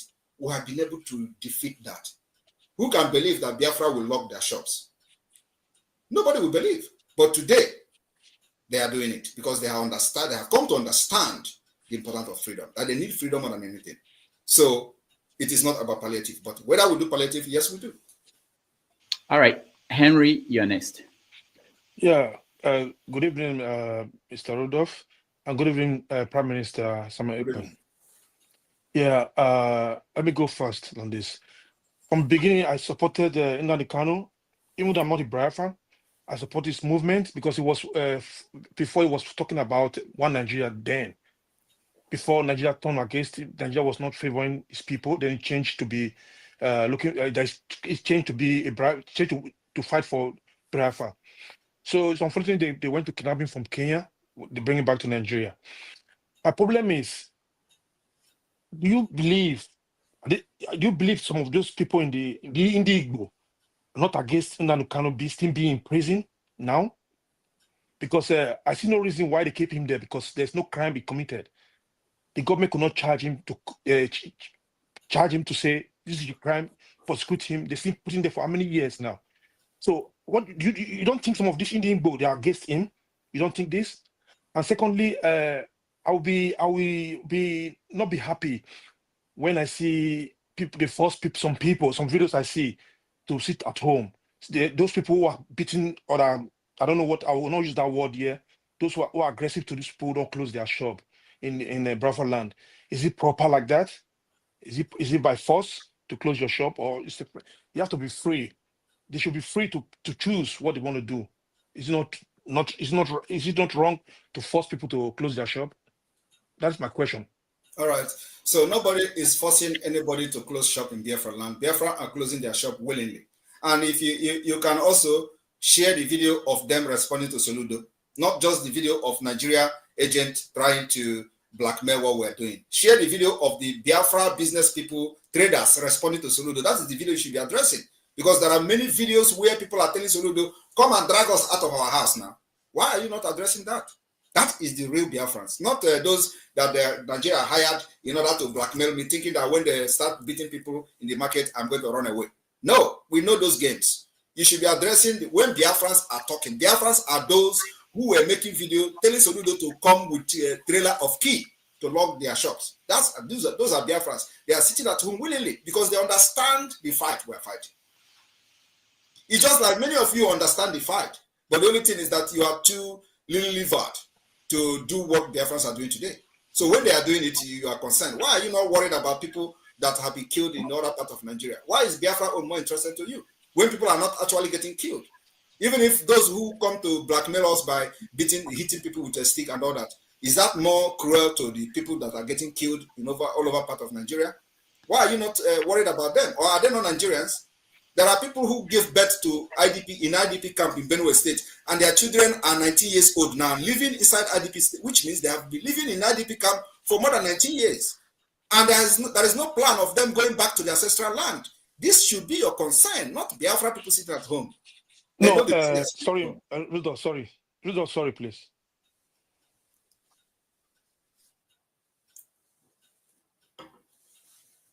Rudolph, you're not talking. We cannot hear you. If you have had a chance to ask a question, please don't come back into the studio. We want to make room for other people. So I keep removing people who come back again. Please make it one question. We don't have a lot of time. I speak the truth, Ernest. Thank you. Can you hear me? Can you hear me? Yeah, we can hear you. Okay. So, hello, Rudolph. Hello, Simon. Simon, it's a two-part question, but it's going to be in one.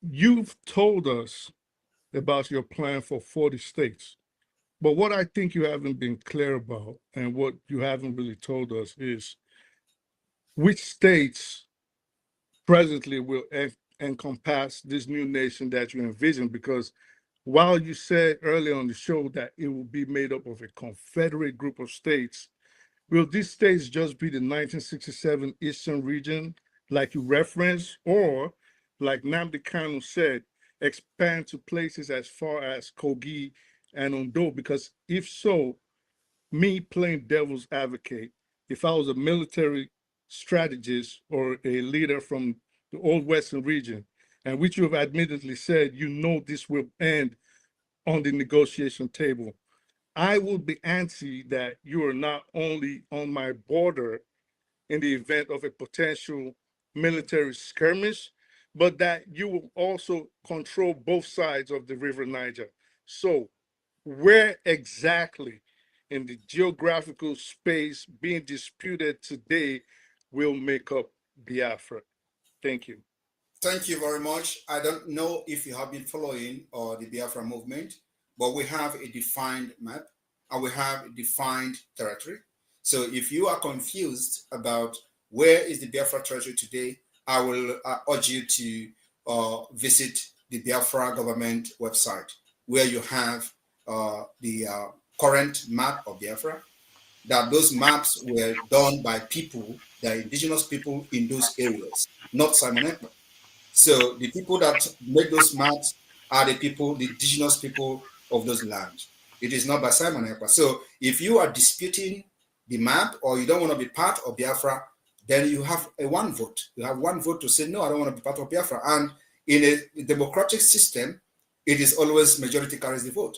So like I said, and I have said to every other person, if you can bring somebody or a group of people or millions of people to outnumber 50 million so far, you win the vote. Thank you. I speak the truth. Let's go to Man of Prestige. Yeah, greeting everybody. Um, and greeting to have you here, Simon Ekba. Let me start with my statement to your question. I think it's an illusion for you to have this idea that Trump is going to come and liberate a Biafra. Trump is a neo-isolationist. He doesn't care about Africans. So let me just, I live in America, California, to be precisely. You are just riding on an illusion. That's not going to happen from Trump. He doesn't care about Africa. So that's one. But whatever your ideology of trying to actualize Biafra, whether it's going to come to fruition or not, that's debatable. So I'm not here to contend on that. But my main focus is the main harm you are causing to the Southeast. I mean, how are you going to actualize Biafra when you finish killing the Biafran people already? So what country are you going to have? That's my question. You have not joined them. You have not been killed. So I think when you are gone, Biafra will come. And number one. Number two is that you are not part of a Trump team. You are not personal advisor to Trump. And I didn't say that Trump is going to give us Biafra. So don't come here and say something that is not right. Trump is the president of the United States. There are people that influences his foreign policies. These are the people I am engaging. The Department of State influences the Trump foreign policy. The Congress influences Trump policy. The CIA intelligence agencies influences foreign policy. These are the people I'm engaging. I'm not engaging Trump. Thank you. Thank you, man of prestige. Let's go to Alwin Bond. I used to know your name. You changed your name. Yeah, thank you. Hey, Dr. Damages. How are you? Good evening to you. My Prime Minister, Simon Ekpa. Good evening to you. Greetings. And I would like to say, may God continue to bless you. I am the Okene of Biafra because my mom is from Aba State. She's an Angwa woman. I would like to ask you this, my Prime Minister.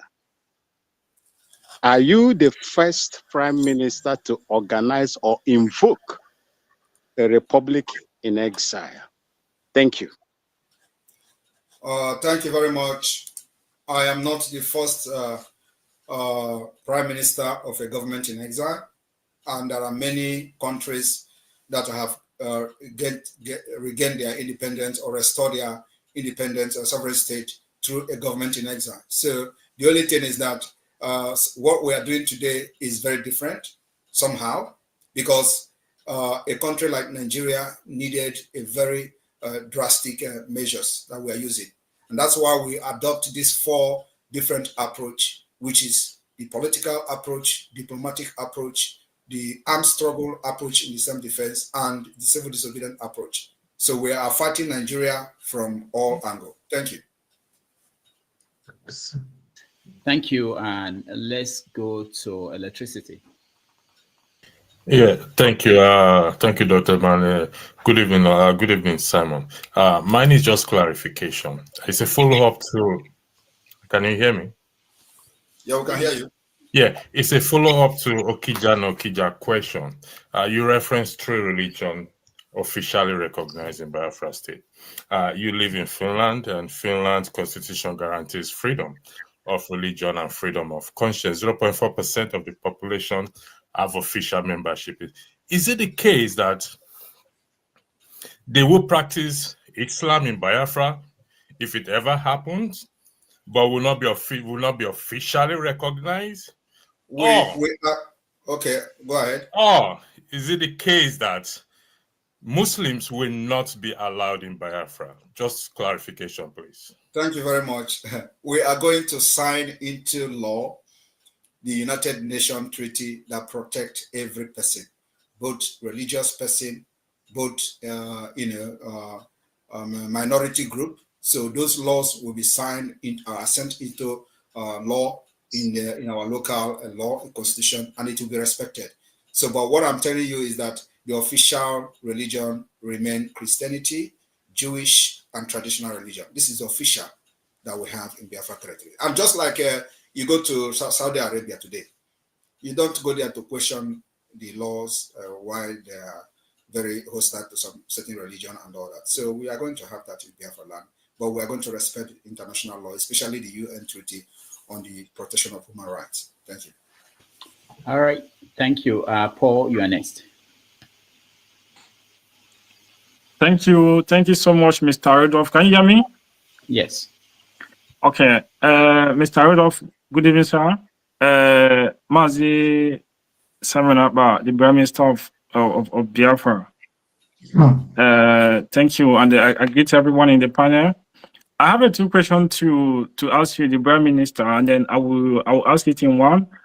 The sit at home is only being done in 5 eastern part of Nigeria, but as we are told, the Biafra constitutes the old eastern region. So the people from River State, the people from Delta, the people from Calabar, they are not doing sit at home. The people from Kogis, they are not doing sit at home. So I want to know why those people are not doing sit at home. Is it only Igbo people that is Biafra, or I mean, I want you to clarify that. And then the second question I want to ask you. I was listening to you. You made mention of the leader of indigenous people of Biafra, Mazin Nandikang, is to call yourself his disciple. I want to know, wouldn't that be so much disrespectful to him when he eventually come out tomorrow? Sorry, say it again. I didn't hear you well. Okay, I say you made mention that that you are still loyal to him, that you are still his disciple. Yes. So I want to ask you, wouldn't that be so much disrespectful to him if he eventually come out tomorrow? And then because the government in Israel, I think, is quite different from the group he's leading. So I want you also to clarify me the difference between IPOB and the government in Israel. Thank you so much. Thank you very much. Let me ask you a question. Is Mazin Nandikano agitating for a group or for a country? Mazin Nandikano is agitating for the restoration of Biafra. Which what am I agitating for? You're also agitating for an sovereign independent state of Biafra. So, and you think Mazin Nandikano will come out and be interested in agitating to restore IPOB as a group? Or so, when Nandikano come out, who is going to be a leader? It is not about who is going to be a leader. I think he's going to be very, very proud of how far we have gone, because his admiration, his aspiration and dream did not die. So as a leader that he is, he already is coming with Biafra. I told people that Mazin Nandikano will come out in a historic way. Biafra will be the restoration of Biafra. Listen, let me answer you. The restoration of Biafra will be declared, and the document will be generated. Mazin Nandikano said severally, when he was being asked, when are you going to declare Biafra? He said, people of Biafra have not given him mandate. He was asked again by this Rudolph here that when is he going to start engaging the United States? He responded, which the video I watched in the beginning of this program. He responded that the people have not sent him to go to the United States. Well, right, Rudolph, if I'm wrong, that was what he said here. So here today, the people of Biafra have given me mandate and given the Biafra government mandate, and he's part of it. So if he come and distance himself, that's a different thing. But for the fact that he's fighting for Biafra, and because of Biafra, he's being incarcerated, I believe he should be proud of how far we have got today within 2 years. Within 2 years, we have been to that America under the mandate of the Biafra people, 50 million people of Biafra given to us. Where for the past 8 years, or before it was that granted that interview, I don't know which year was that, but at least he said that the Biafra people have not given him the mandate. And that was the early stage. So today, over 50 million has given us the mandate. And that's why we are engaging the United States officially. That's why we are having this convention officially. That's why dignitaries from around the world will come to Finland for this part. If you don't know that, you know it now. That are going to be dignitaries, they're going to be policymakers that will come to this convention, and it's going to be live. So everybody will see them and know who they are. Okay. All right. Let's go to Tone. You're next. Yeah, good evening, Mr. Ekpa. Right. My thing here, let me just make clear before, so that you know where I'm coming from and who I am. I am a full-fledged Igbo man. I'm from Anambra State. I it kind of worries me when the Biafran movement assumes that everybody that speaks Igbo, that is an Igbo man, agrees with your ideology. First of all, I'd like you to understand, because even during the war, you are not born, young man. You weren't born. A lot of people that are crying out POB, don't even know, they don't even understand the history, the background, what led to the Civil War, what led to the first coup. But then that is another. All I'm just going to appeal to you, with all due respect, is your policies and your utterances are causing a lot of instability and insecurity. People, we have seen videos, and you're denying it that it's the zoo and all that, blah, blah, blah, blah, blah. Your directives are causing people to be attacked when people refuse to abide by this sit down home and all that. They are being attacked, their businesses are being destroyed and all that. And you sit down there to tell me that they are not real IPOB. Let me just say to you, can I respond to you, please? I am not part of your IPOB shenanigans. What I'm for is for the Igbo people to be economically strong so that we will have a voice. And then we talk about whether we want to move or not telling people, talking about violence and all that. You know nothing about the military. You've got no military training. You've got no military training. You've got nobody. Listen, nobody voted you as a prime minister. Some group of people came together and gave you the title. The title of prime minister is inconsequential. The most important thing is releasing that young man that has been kidnapped, because your utterances is not helping out. These people are going to hold him, and they probably might kill him. Let's tell ourselves the truth, my brother. You're not asking. That's all I just wanted. What is the question? What is the question? The question is, my question is, when are you going to stop your directive and asking young men to go to their early graves?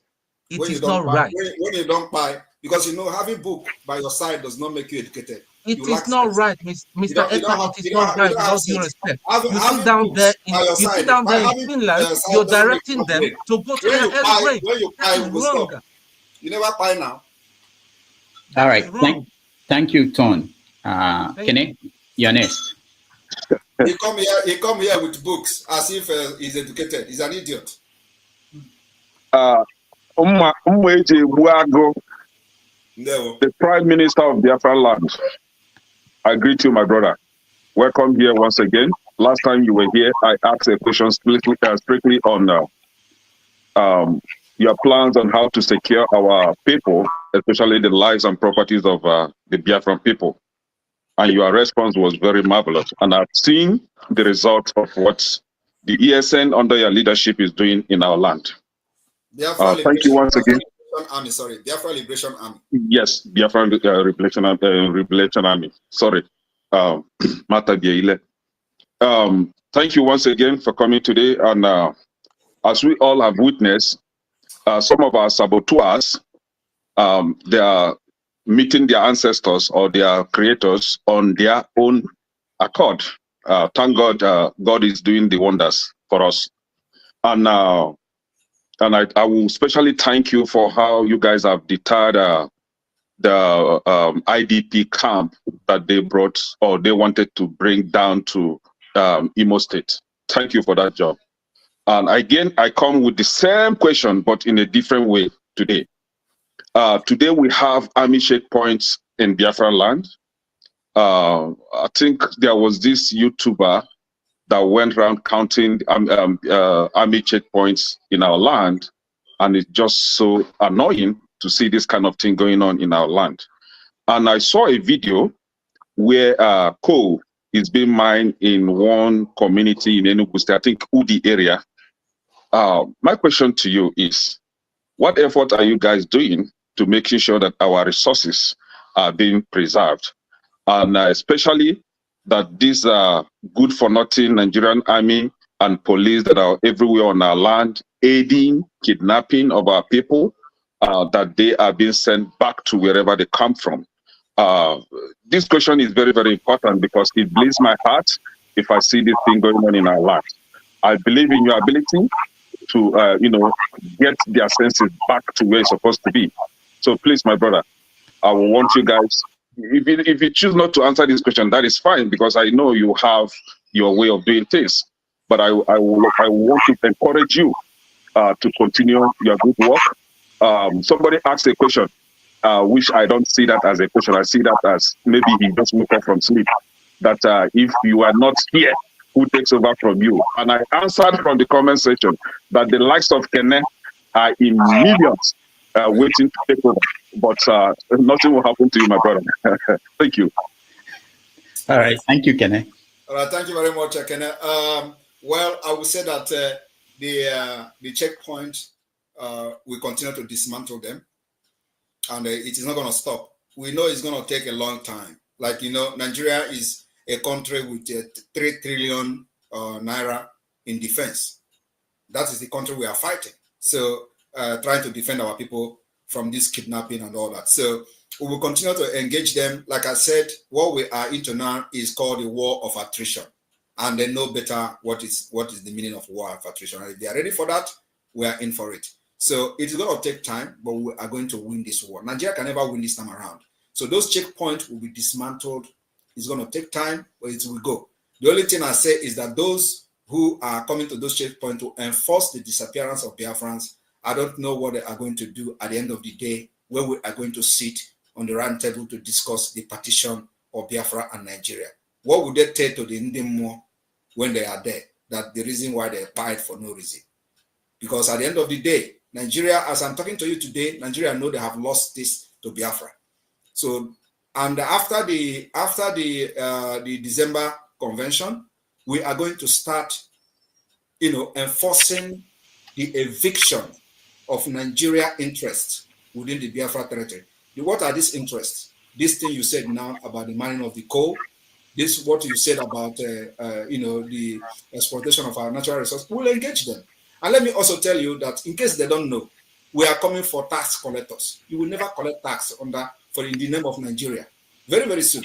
So if you are a tax collector, resign, because you can never collect tax under Nigeria. We know this whole thing is going to take time, but we'll cripple Nigeria and make sure that not even a farthing will be generated from Biafra land to Nigeria post. That's our target. At the end of the day, we will sit in one table and discuss the partition. Thank you. All right. Thank you, Kene. Let's go to Miracle Kingsley. I think you're in Nigeria. You're in the dark. So go on. Kingsley, can you hear me? All right. I don't think he can. So let's go to Ngozika. Ngozika, can you hear me? Kingsley, you have to mute yourself if you can hear me.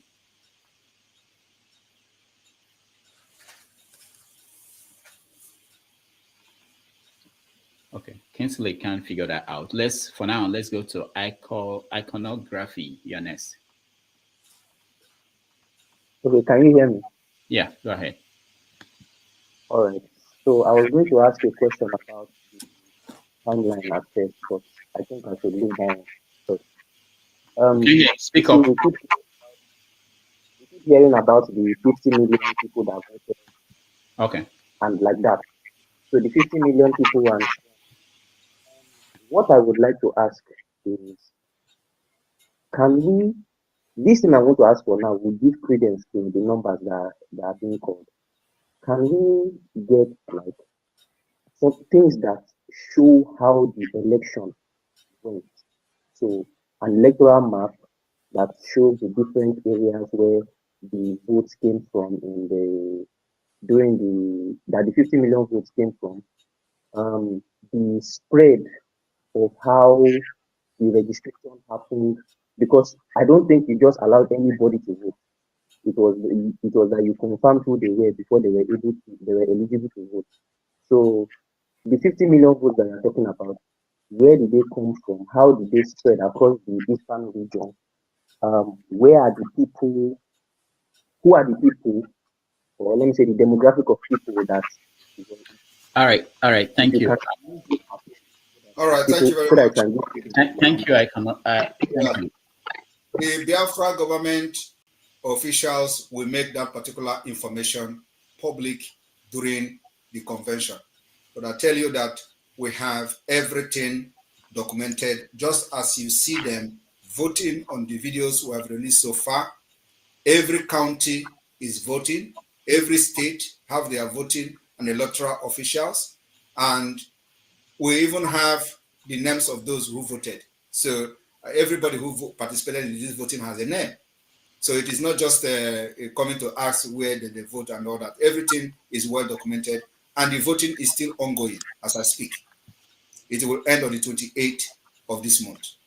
And during the convention, we are going to live stream the result of the voting, which we don't know yet how many at the end of the day. So everything will be made open in Finland. And if you doubt the result, you conduct your own. Thank you. Thank you. Ngozika, go ahead. Good evening, Dr. Damages. Good evening to our guest. I do not have questions for him. I just want to make I want to refute something he said. Mr. Ekpa said that the people in Biafra land, that is the southeast, willingly lock their shops on Monday. That's a lie from the pit of hell. I live in the southeast. People are not locking their shops out of solidarity, Mr. Ekpa. They are doing it out of fear. If fear instilled by your people, stop lying. That is all I came to see. Okay, I don't know who is lying. I am not there, but I have seen videos of people challenging Soludo that he should come and drag them out of their houses. So you are just one person there who is a one Nigeria. So it's a normal thing for you to come here and talk. But we have seen videos of Biafrans that are business people who are actually closing their shops, and they are challenging the governor to come and drag them out. They even went ahead and told the governor that if he's coming to lock their shop, he should come with a trailer load of key. So are you more Biafran than them? Thank you. And of course, I'm not surprised that people like you will come here with a Nigerian mentality. When we are struggling to save you from the evil entity called Nigeria, you come here to talk rubbish. All right. Otakago, you're next. Sorry. Thank you very much. Can you hear me? Yes. All right. Good evening, Dr. Damages, and then good evening to Mr. Ekpa. My question is, somebody raised it earlier. So somebody asked you about previous promises that were made that have not been fulfilled. And you said that you've kept all your promises. But I want to draw two in particular to your attention. So about 2 years ago, you made a tweet asking for 50 people who donate $10,000 each. And then that if they do that, then within the next 6 months, we'll see Biafra. And it's been 2 years now. So I guess my question is more, is it that you've not gotten the 50 people, or they didn't donate, or that promise has not been? Did you donate? Then you went ahead to also talk about a match between Biafra and Ambazonia that would happen soon. And it's been about 2 or 3 years and we haven't seen it yet also. So, clearly, if we follow this, it means that you've really not been keeping the promises that you've been talking about. And then going on to this war of attrition. Can I address it before you make me forget? Let me finish. When I finish, then you have all the time to address me. Then this war of attrition that you're talking about. All right, Dr. Damage, let me address him. First of all, he talked about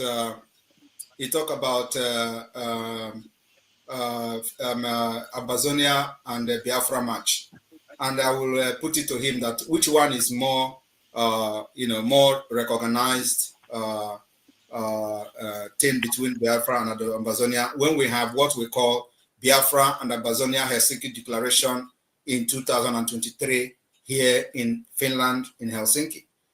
Ambazonia and Biafra went into official signing of alliance, and it happened in Finland, and it is called Biafra Ambazonia Helsinki Declaration 2023. So is it football that we did not play because of one reason or the other that is going to be more, that is going to discredit what I'm doing? And then also he talked about what is the other thing he said that did not happen? What is it again? Can somebody remind me? Because that's why I want them to put these questions one after the other. Yeah, I think he was talking about I don't know, coin, or I'm not sure. I was trying to control. You see, that is the point. That is the point, because I want to address that as well.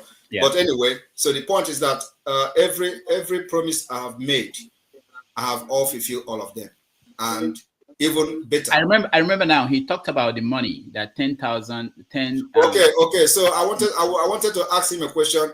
if he actually paid 10,000 to me, because that is only when he will have the legitimacy to ask and inquire about what I did with his 10,000. But if he did not pay me 10,000, I will not answer that because it is irrelevant. Those who are in the studio, if you want to just find one question, one of the best questions you have, so that we don't have to remove you. Divine Ebube, you're next.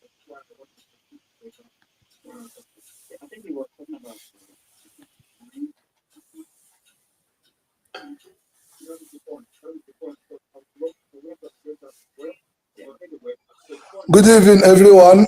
Good evening, Simon Eba Maze. Greetings. At the first time when all this was happening, I was not supporting Biafra, but at the time, I sat down and watched.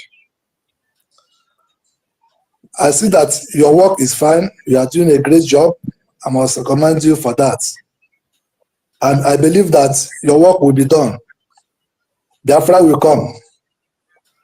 I want to use this opportunity to tell you that we need to close every political party secretary in Biafra land. Because I believe in your work, I believe in your action.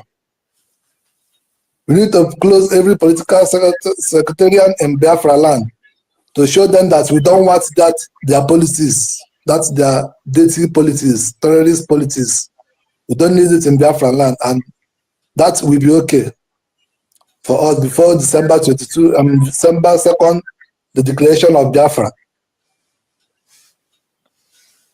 All right, thank you, Divine. Thank you very much. Of course, it is part of the delegitimization of Nigeria that we are doing. So at a point, it is a step-by-step thing. So we are, you think that at this stage where we are now, that election is going to be holding, Nigeria will conduct election in Biafra land. It's not possible. We will give them chase of their life at the end of the day. And there was a question somebody asked about sit at home. Why sit at home is not in other part of Biafra. It is not only sit at home that is not in other part of Biafra. Also, the armed resistance is not yet open in other part of Biafra for a reason. The reason is one, the resource reason. Two is that we want to start liberating Biafra from a particular place. So, and the place we choose to start liberating Biafra is in the hinterland. So now, if you listen, if you watch what is happening, we have actually almost liberated the Biafra from the hinterland. We have the Biafra government is completely in charge of the hinterland, and that's why the governors are crying.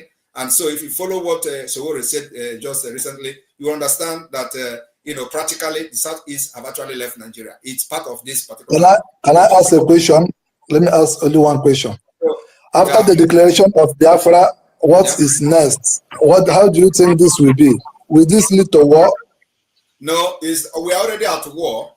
The only thing you'll be asking is that what kind of war are we fighting? Are you not seeing that there's bombardment in Biafra land? There is a Tokuno jet bombing people, bombing villages. We're already at war. The only thing is that we are defending and resisting them. So it is going to continue like that. After the declaration of Biafra, what we intend to do is to use the documents that we're going to generate from this convention to pursue the diplomatic and political means of the recognition of Biafra as an independent state. And it is going to be everything is going to be working together. As we are pursuing the recognition of Biafra, we are also trying to evict and delegitimize Nigeria within Biafra territory. That's how this freedom is going to come. Thank you. All right. Victoria, welcome from California.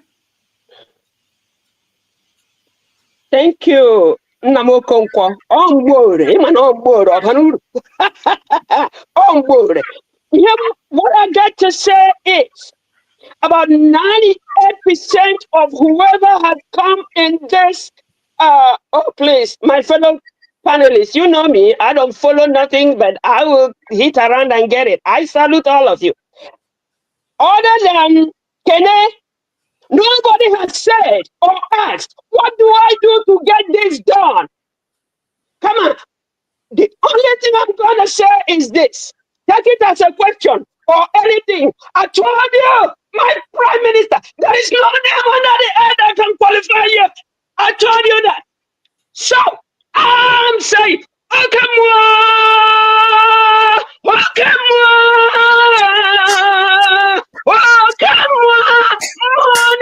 Ghana supported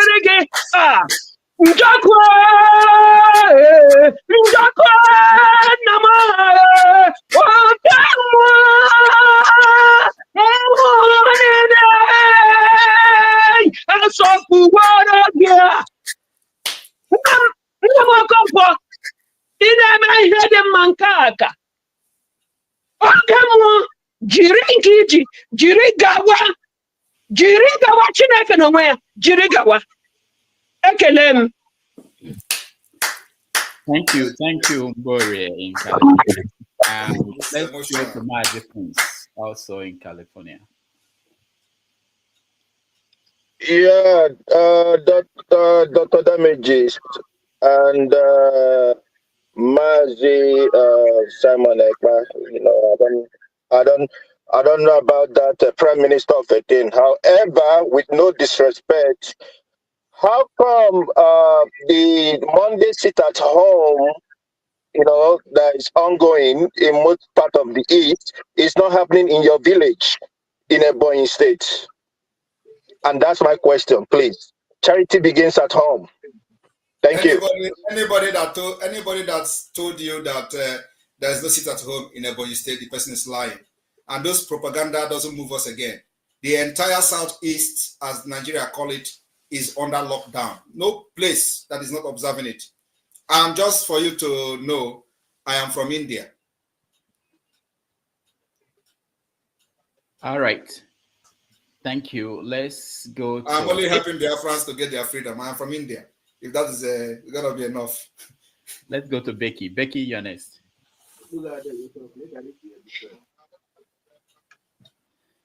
Thank you, Dr. Damish, for giving me the opportunity to come to your studio.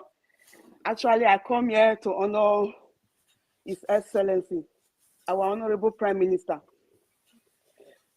What really triggered me to come up here, our Prime Minister, thank you for everything you are doing for us.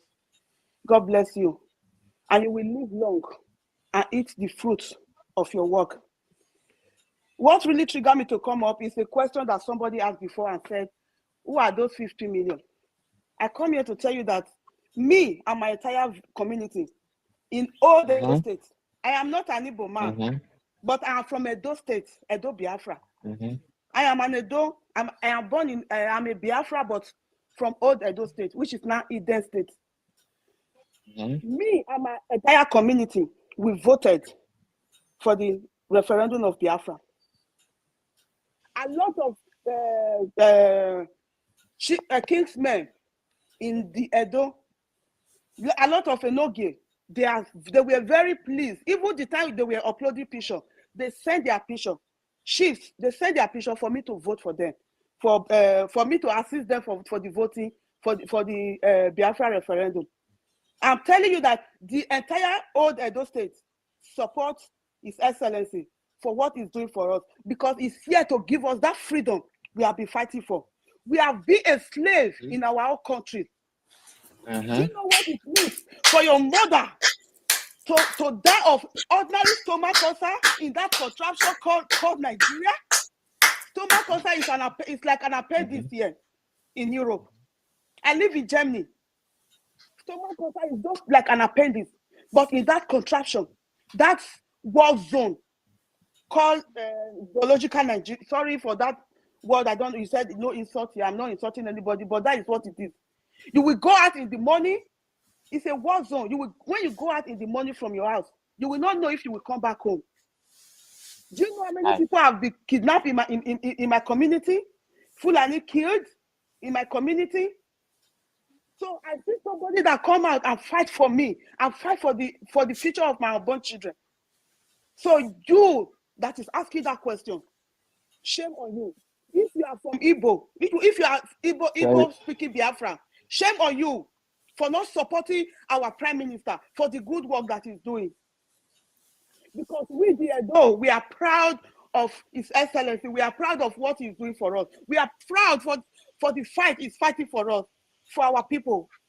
All right. For that woman that is going out there with 3 months baby on your back, you will be inside the sun, you will be inside the rain, hockey, with everything that we have in that country. But everybody is suffering. Now you see somebody that come out to fight for you. Instead of you to support, you are there asking stupid questions. Thank you very much. His Excellency, my Honorable Prime Minister, I'm here today on my knee to say thank you. Thank you for fighting for me. Thank you for everything you are doing. All right, thank you. Thank you, Becky. For those watching, please like and share so that more people can see this video and this opportunity to have a conversation with Simon Ekpa. Let's go to Michael. Michael, you're next.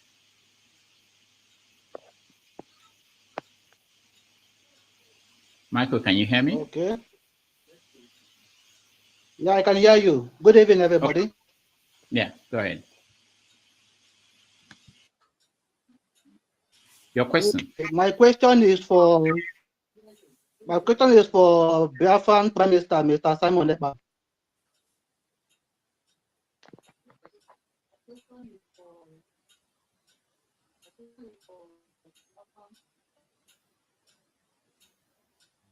Go ahead.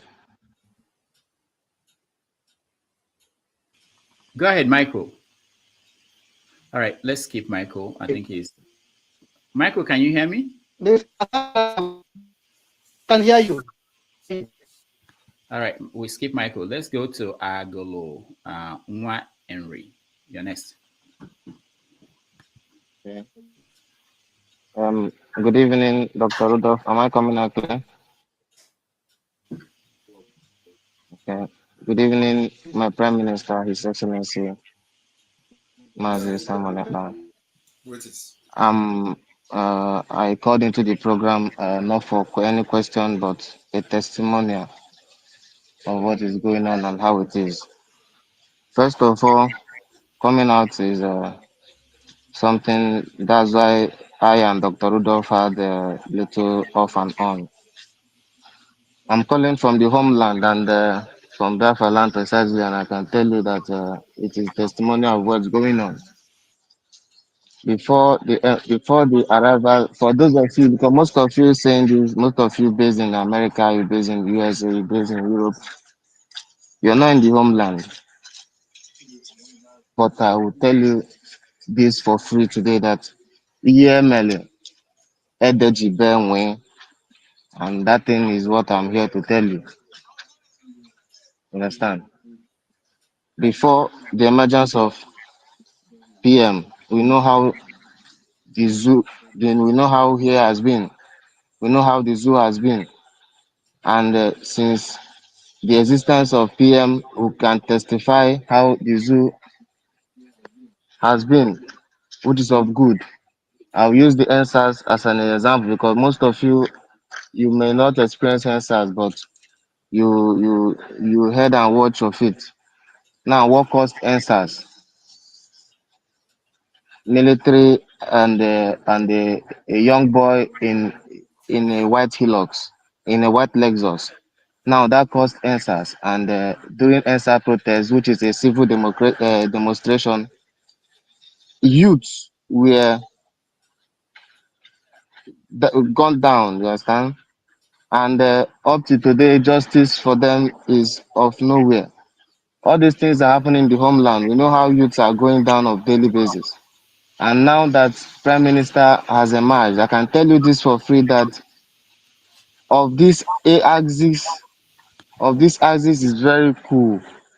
Of this axis is very cool, not like before anymore. And kudos to him and his team and what he's doing. Kudos to the Biafran Army. I'm going to say that because I am calling direct from the homeland, and I'll tell you that we are feeling it. We know how everything is. We know how bad it is. We know how everything from checkpoint to checkpoint. I will tell you for free, when I and my friend were driving just for nothing, we were, like, should I call it, because that thing is an illegal kidnap. It's an illegal arrest. That thing is something else. We are taken from one ISO to another to Upo division, where we were collected money for free for something we do not do. For example, that's Nigeria for you. So whatever our Prime Minister is doing, kudos to him and every other Igbo person or every other reasonable person. You can see North, for example. The North has gone. Here where we are, the North are coming out from the North to this side, the young ones. I got the opportunity to interview one of them. I asked what brought you to this side. He said the parents asked him to leave, that the elderly ones are asking the young ones to leave.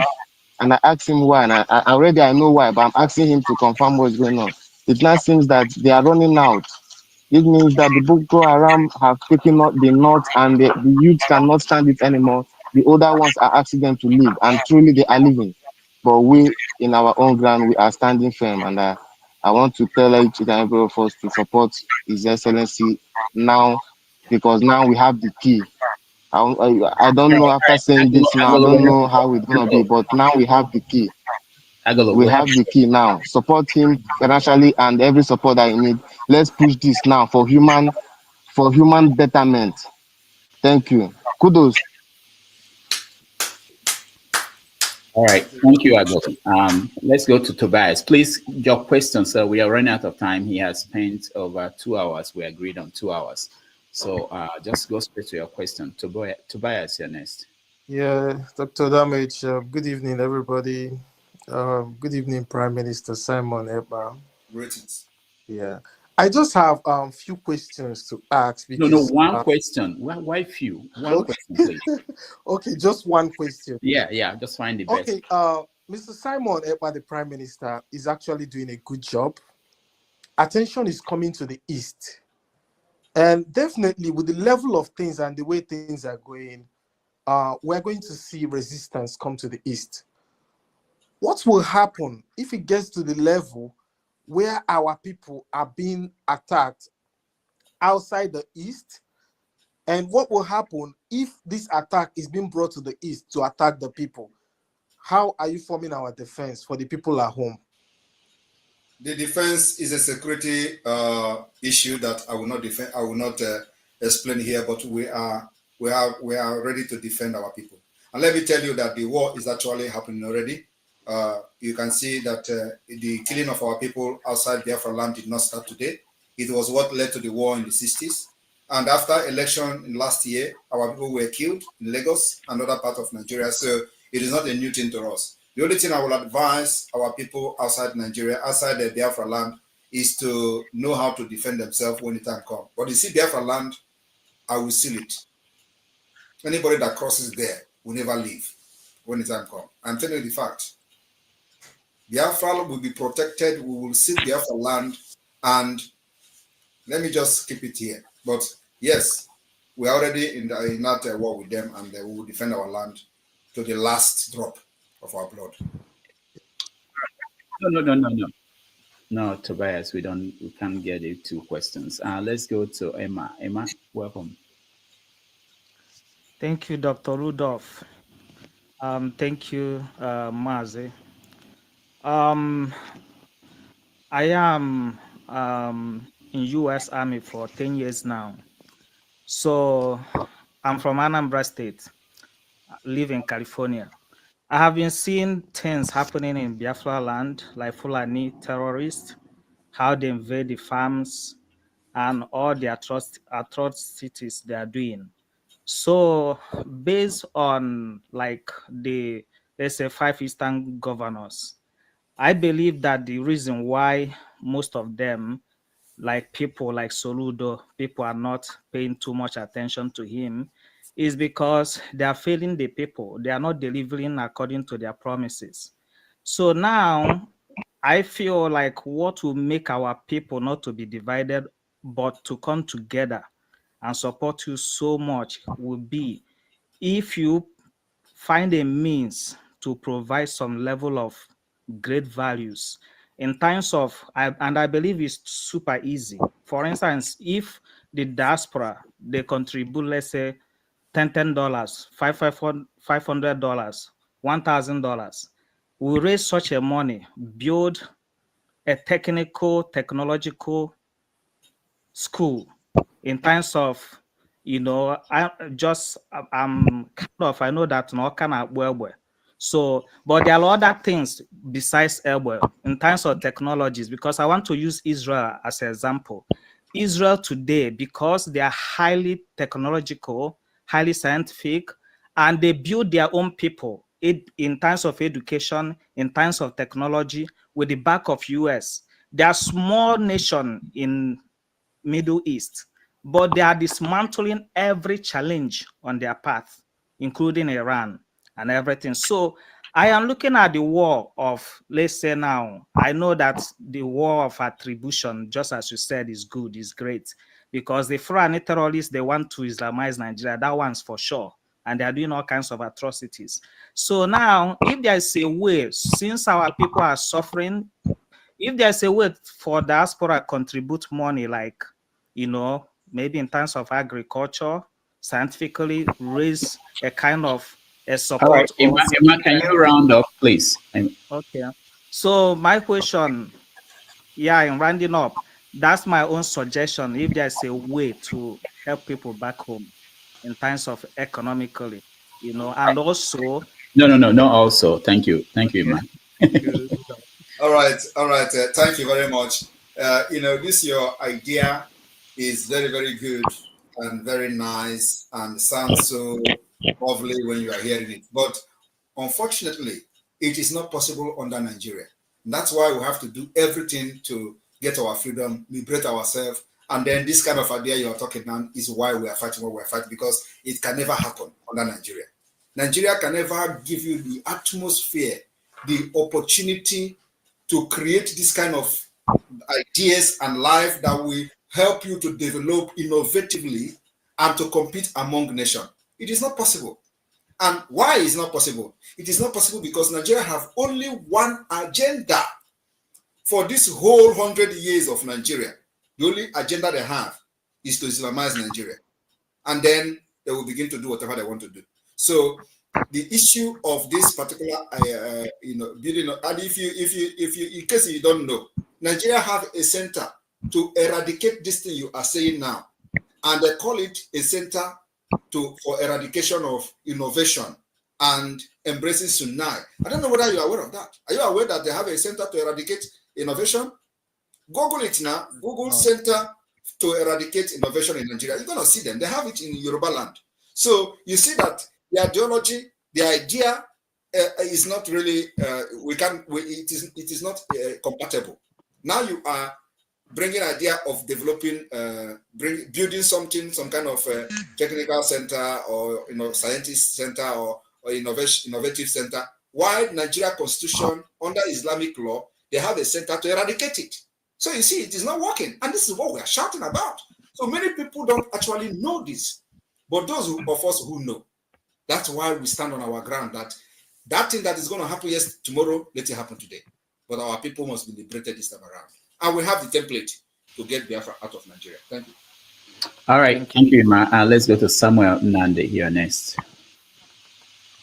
Dr. Damages, I believe that history will remember you. And thank you for hosting interactive conversation among brethren. Thank you very much, sir.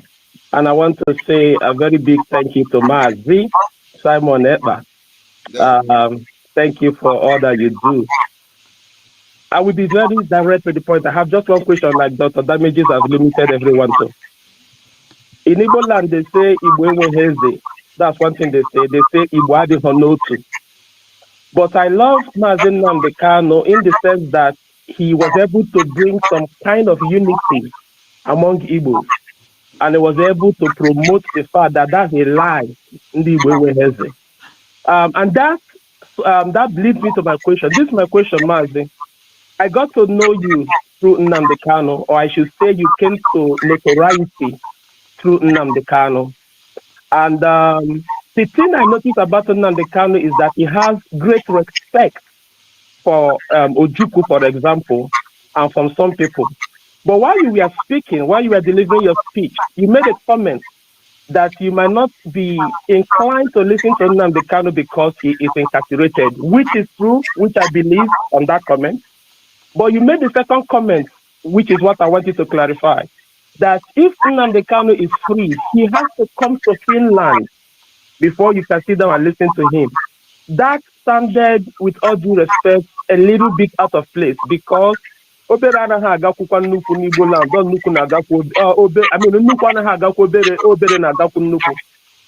you had said that you guys will meet at a central place, United States, somewhere, just somewhere central, that would have sounded a little bit like someone who almost did there ahead of him.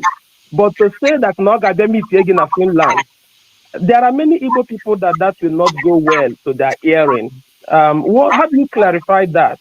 I want you to clarify that. That's my question. All right, thank you very much. You will never understand.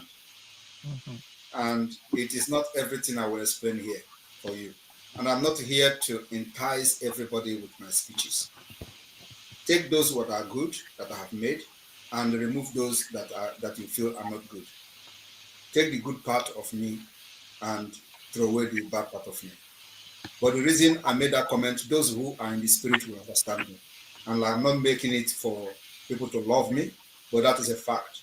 We are fighting a demonic state, a state that is ready to destroy anything and anyone in order to maintain the status quo. So I know what I'm saying, and I know why I said such thing, and I cannot explain it here for you to be happy with me. But if there are other things I'm doing that you're happy with, I believe that should be well with you. But one thing you should also know is that what you don't know is bigger than you. All right, thank you. Let's go to Uchechukwu Nwa Jesus.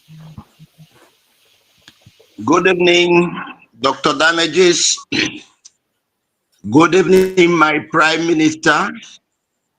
Greetings. I salute you. Oh God, I salute you. I'm saying that I am in the homeland.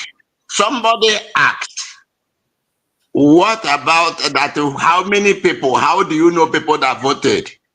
The people, I participated in the organizing people to vote. The people that voted, they have name, they have their home, they have their villages and everything. And a lot of people are willing today. People are rushing to be voted. So any person that is asking that question is making a mistake. And if you stay in London, you will only know about London. You don't know what we that are here are passing through.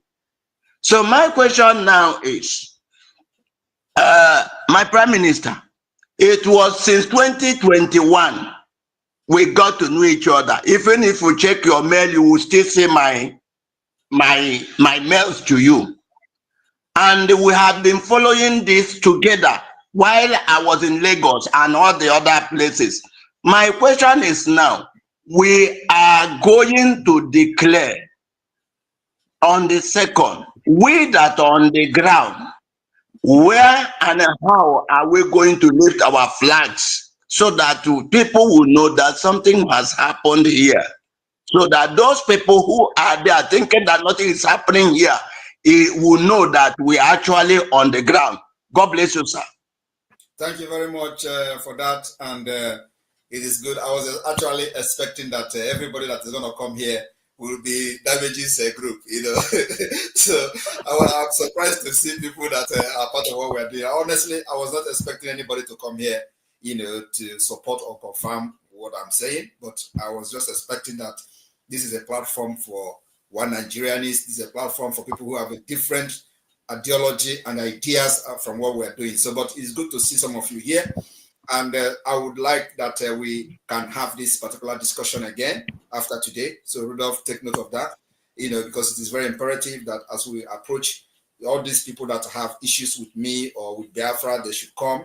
And they don't need to believe me, but at least they'll hear my part of the story instead of hearing from the third party and all this hearsay and all that. So, yes, the Biafra government in the homeland, which is called the de facto government, will be communicated. The entire leadership of the government, of the state government, will be communicated on what to do and how to do that.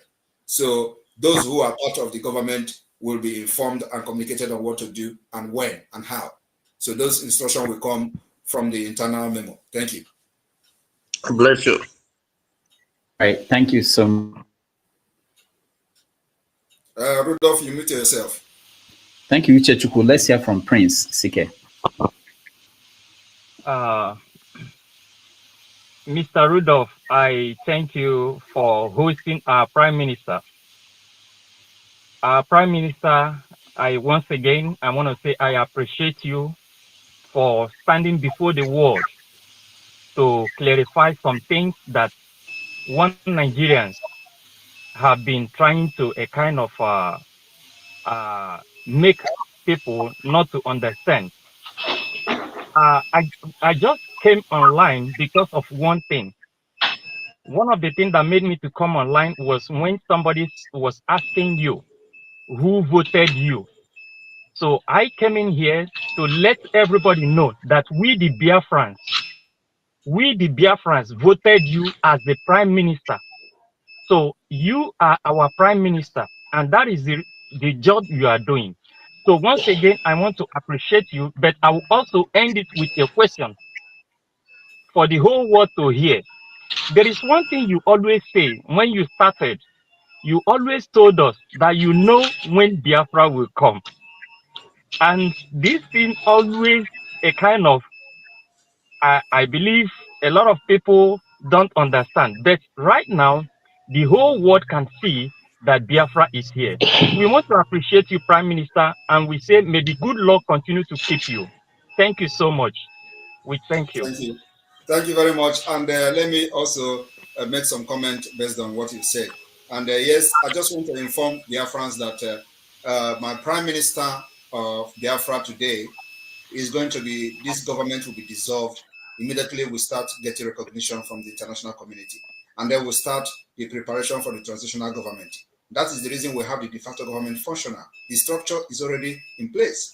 So as soon as the recognition start coming from the United States, every other person follows. The United Nations follows. And that will start the preparation for the transitional government. So those people that are putting their coach in a very high place, like Ngozi Okonjo-Iweala, all of them, they will also be running, and that's when they will know that they are Biafra people. But of course, everybody will put their hands on the deck for us to have the desired nation that we have all fought for. So as soon as that happens, the government in exile will be dissolved. Thank you. All right. Thank you, Prince CK. Dr. Chidi, you're next.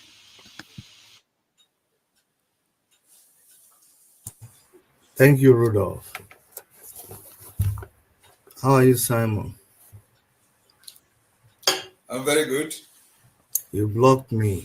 I'm glad we finally have an opportunity to talk one-on-one. I blocked you because you were calling Finland. This is my time now. As you can Dr. see, Rudolph, I after guess calling you need Finland, I'm still to here. control this thing. I'm on your show, so I expect you to moderate very well. So we try to, the guest is the guest. So he's the guest for today. So go ahead. Doesn't make sense. That's just what I'm asking. So when I'm talking, you should let me talk. And then when he's talking, I'll let him talk. Okay, go ahead. Thank you. So you blocked me when I was asking you about the people that told me that you duped them. But that's a story for another day. I'm glad that we have this opportunity to talk to each other one-on-one. The most painful thing about this madness of yours is just the lives Rudolph, if he's here to ask questions, he can ask questions. The lives that I'm come here to address me as madness of yours, please. You're a crazy man. The only thing is the lives that you're losing, the lives that are lost as a result of your actions. That is what is bothering me. What you have caused for Ebonyi people, your brothers, sisters of Ebonyi state in particular, who are murdered here now and then, and other young boys. My friend, let me finish talking now. This is your madness. Let me finish. Like that, please. You're a stupid man. One day, Dr. Che, you have to talk respectfully, please. Yeah. You are not here to fight, please. Hold on. Who is speaking? Please don't speak. I'm the one running. This Kingsley is talking. No, it's not Let him, about. let him. Yeah, he should be cultured now. Why would he be talking to It's not someone about. like that? You know how many people that are killed because of what this stupid man is doing. One day all this will All be right, over. all You right. know it. Rudolph, Do you I do will you not, I do will you not have any take do your you have any proof of that? On your show. You don't have Do you have any proof? any evidence? Down there in Finland. Shut up your mouth. Don't accuse anybody for what you don't know. All right.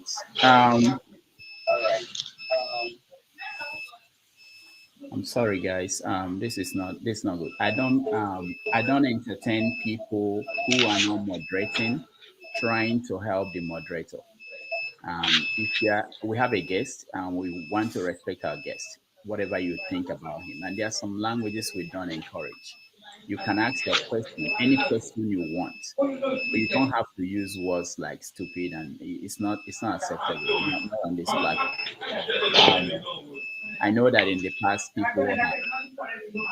So I will bring back Chidi, but I will make sure Chidi make sure that just give us your question, whatever question you want to ask him. Don't use people should not use those kind of languages. But before I bring back Chidi, let me go to Annie Zubike. You're next.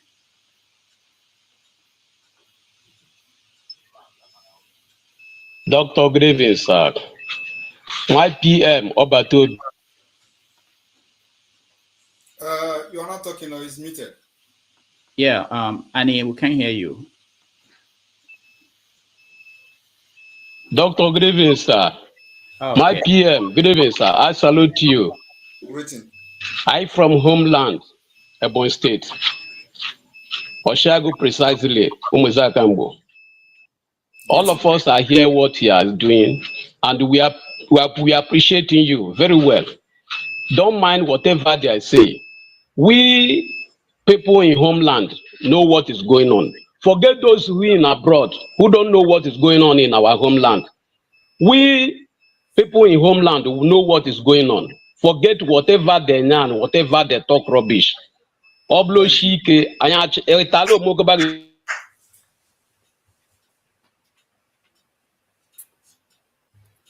Thank you very much. Thank you very much. All right, Annie, thank you so much. Let's go to Revolution. You're next. Yes, I don't know if you hear me, Doctor. Yeah, we can hear you. Yeah, good evening one more time, and Samuel Ekpa, well done, sir. Greetings. You can see the underlining of my name, Revolution. I always support anybody who is trying to help Nigeria, because that country has been brought to nonsense. People are just fooling themselves. And I want to say I'll be in Finland on the 2nd of December. I live in Sweden here. So anybody supporting anything that will bring sanity into that country, I'm behind you, and you can see. Great. You can look at it very well. It's not just talking. So I was just listening, but today you have cleared so many things. I know some people are saying sit at home is causing this and that, but there's no freedom without bloodshed. Yes. Thank you, brother. Thank you very much. All right. Thank you, Revolution. I'll go back to Chidi. So Chidi, Dr. Chidi, please go straight to your question. My brother, the reason why I came on is because I don't even know, out of respect for you, Rudolph, because I invited Simon to my platform. We had an interview, but when all these things, when things started going south, and I'm going to try to control my language out of respect for your platform, but when he derailed, as I think he did, we never got an opportunity to have to address him. So all I'll say in a few seconds is that I feel sorry for what the struggle has come to and what I believe he has made the struggle. And I just pray that one day we will all wake up and this nightmare of Simon Ekpa will be over. I just plead for Biafrans to just be. It's a very sorrowful thing. It's a very mournful thing with Mazinam Kanu in prison. A lot of our people dying every day. I'm just hoping that one day all this will be sorted out, and this madness will be over. Thank you for having me, Rudolph. Thank you very much. Thank you, Dr. Chidi. All right, let me also address what he said and make a comment. I hope that one day when Biafra has been restored and recognized through this my madness, you will come and we'll sort our differences differently in Biafra court. Thank you. All right. Thank you, Mother Simon. Let's go to, we are rounding up now. Eze, thank God, you are next. And just a last one. He said something that so that this nightmare will end. And indeed, that is actually the exact word to describe what I'm doing to Nigeria. I'm the Nigerian nightmare, the terrorist Nigerian nightmare. So he actually said the right word. So that's all right. Thank you. So Eze, thank God, you're next. Good evening, my PM, Simon Ekpa. Good evening, the co-hosts, all of you, Isai here. I greet everyone. Honestly, I came in to appreciate the good work my PM is doing. I am here in the hinterland of Biafra. I hear someone saying that Boy State is not is not sitting at home. That is lie. We are sitting at home here every Monday and every other day. As occasion warrants sit at home, we sit at home. It is only a foolish man that we say that Nnamdi Kanu has not tried or is not working for him or is not working for his freedom or cannot be aggressive seeing Nnamdi Kanu being kidnapped and detained illegally. Even the prominent, even the politicians, we know what they are doing us here. We know how much we are buying fuel, a liter of fuel now, 1,200 naira. Go to, even pure water now is, one sachet of pure water is 15 naira. 300 naira. We know the hardship we are in here. We know what the Nigerian government has cost all of us here. So whoever is talking otherwise is an agent. For me, is an agent to Nigerian government. Is a even the politician is advocating for Nnamdi Kanu release. Even as we see them as wicked as they are advocating for Nnamdi Kanu's release. So what about we? That we feel that we have been marginalized by those politicians who does not want us to breathe. Because one politician like this will be packing money. You will see him with how many kilo, with how many convoy. But you are not seeing, even you are not feeding even a meal in the day. What are you just even saying here? I appreciate the handwork of our Prime Minister and the Biafra Republic government in exile. And we will look forward to the declaration of the restoration of Biafra, 2nd December, because the suffering is too much. But they release Nnamdi Kanu for us. Why are they holding him there themselves? But they release Nnamdi Kanu so that everybody, if it is to divide the country, divide the country. If the country is too big for one man to rule, divide it. Let everybody go and solve the whole problem in his own region. What are they even talking, sir? Thank you. We here is very aggressive. I just came in to thank Prime Minister, the government, our Republic government in exile. Kudos to them. Let them carry on. Because the suffering is too much. We want them to release Nnamdi Kanu. All right. What are we going to market to do on Monday? If Nnamdi Kanu is there, and then Nnamdi Kanu is soliciting for our freedom. And we know the marginalization they are in. How many people are killed in Eze, thank you. I'm sorry. We have to cut you short. We appreciate All right, you. let me just comment on that. Thank you very much. And one thing everybody should understand is that Nigeria government have this kind of pattern of or system of propaganda that never worked. Even during Mazi Nnamdi Kanu, they will tell you Abia State is not doing this. He is from Abia State, and there's nothing going on in Abia State. Only to just try to demoralize people using this propaganda. The same thing now, Ebonyi State. These are the people who say, I'm not an Igbo person. They'll come to tell you Ebonyi State is not sitting at home. But look at people from Ebonyi State telling you what the way it is, because they want to use that propaganda. Ebonyi is not observing it. The same thing they did to Mazi Nnamdi Kanu. Abia State is not observing it. Abia State is not doing this. So those kind of propaganda does not move us anymore. Thank you. Mazi, do you want to continue or take a break? Because we have about 5 more people and then we round up. Okay, just we can have maybe 2-minute break. Okay, all right. And you see that I have added 15 minutes to you. Yeah, I know. You did very well. Thank you. Yeah, and I have another meeting. I have a meeting I have to attend, but I will stay here till 3 hours, 10 minutes. Okay, all right. So we have like 20 minutes to go. Okay, so let's take a break, and then when we come back, we will finish up with people who are currently in the studio.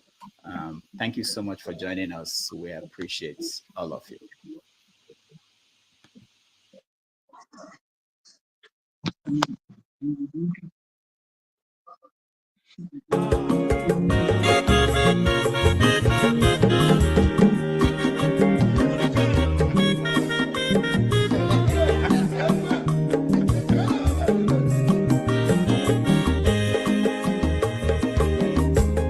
When your mazolo bio, akwa mazolo bio, Max, if you bunye go kwanu mo no fube nazo olaga ni piazugo, ulaga do ni piazugo, akwa wilo chio bikora puzuru, kona bazia. Onyo mazoro biko abamba wazoro dosari ibya unyane gwana mo ulaga dori byazigo mo ulaga dori byazigo abamba wilo chino bigora fuzoro ona wazia. Mazi weko mwe odogu no kwerezu neka onyo mani gadele mwe Mazi ni mazi Ibu go with melody.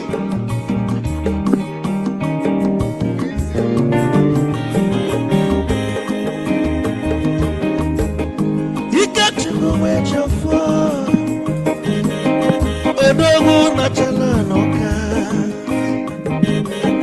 Ezi wane mliga delemo Olaga doni bezigo Mo olaga doni bezigo Amama wilo chilo Bigora muzo Anabaze Te Onyama zorode Mama wazara nesari Ibya muyana kwana mo ofube naru Ulaga doni piazugo Nazaboy Ulaga doni piazugo Mama wilo chilo Biko rapuzoro Anabazi Edobu kenenu bikechoko Ama kwa mnika kugodia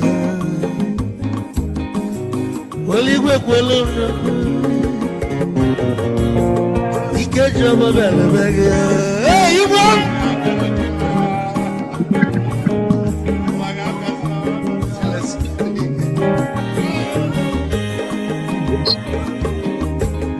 Eku kampune kede Omogo ninso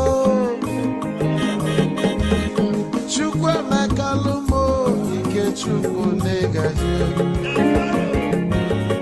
esi nwanne m ekene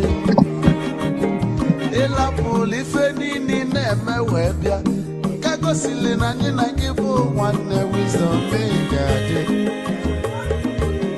ka nye gị maịkị ka ogobanya bụ egwu isili maxi ọ bụ na-etiri egwu a malụkwa malụ n'imego m ife ọjọọ wee sị gị nwanne m ife ọkụ na ịchọlụ na ngeme wisdom onume ekene gị gbamanwụ iyo iyo biko lapụ nabasị ya zoro zoro zoro zoro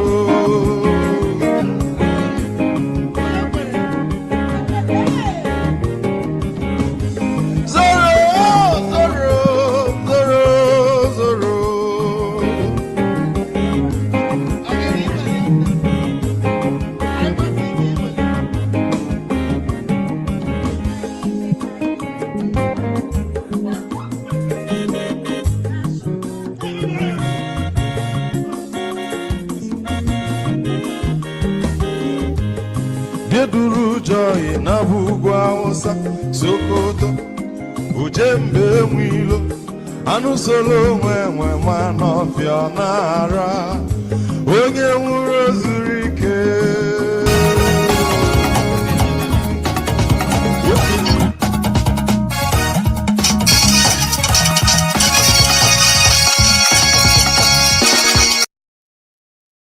Understand that the liberation of Biafra has entered the highest stage in the history of Biafra. Not even during the war. I am telling you, it has entered the highest stage ever. We want to conclude with giving the people in the studio an opportunity to ask their question. So if you're in the studio, turn on your camera, otherwise I have to remove you. So let me go to you, Samuel Namdi. Go ahead. Dr. Damages, thank you very much again. And the over 4,000 people viewing us, please, if you have not subscribed to Dr. Damages page, do that. Let's support our brother, for hosting this interactive session.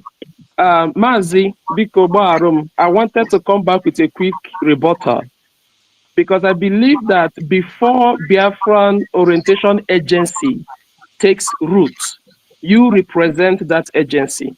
And you cannot, I do not think it is wise answering question pandering only to your base, because those who are not in your base might be larger than your base.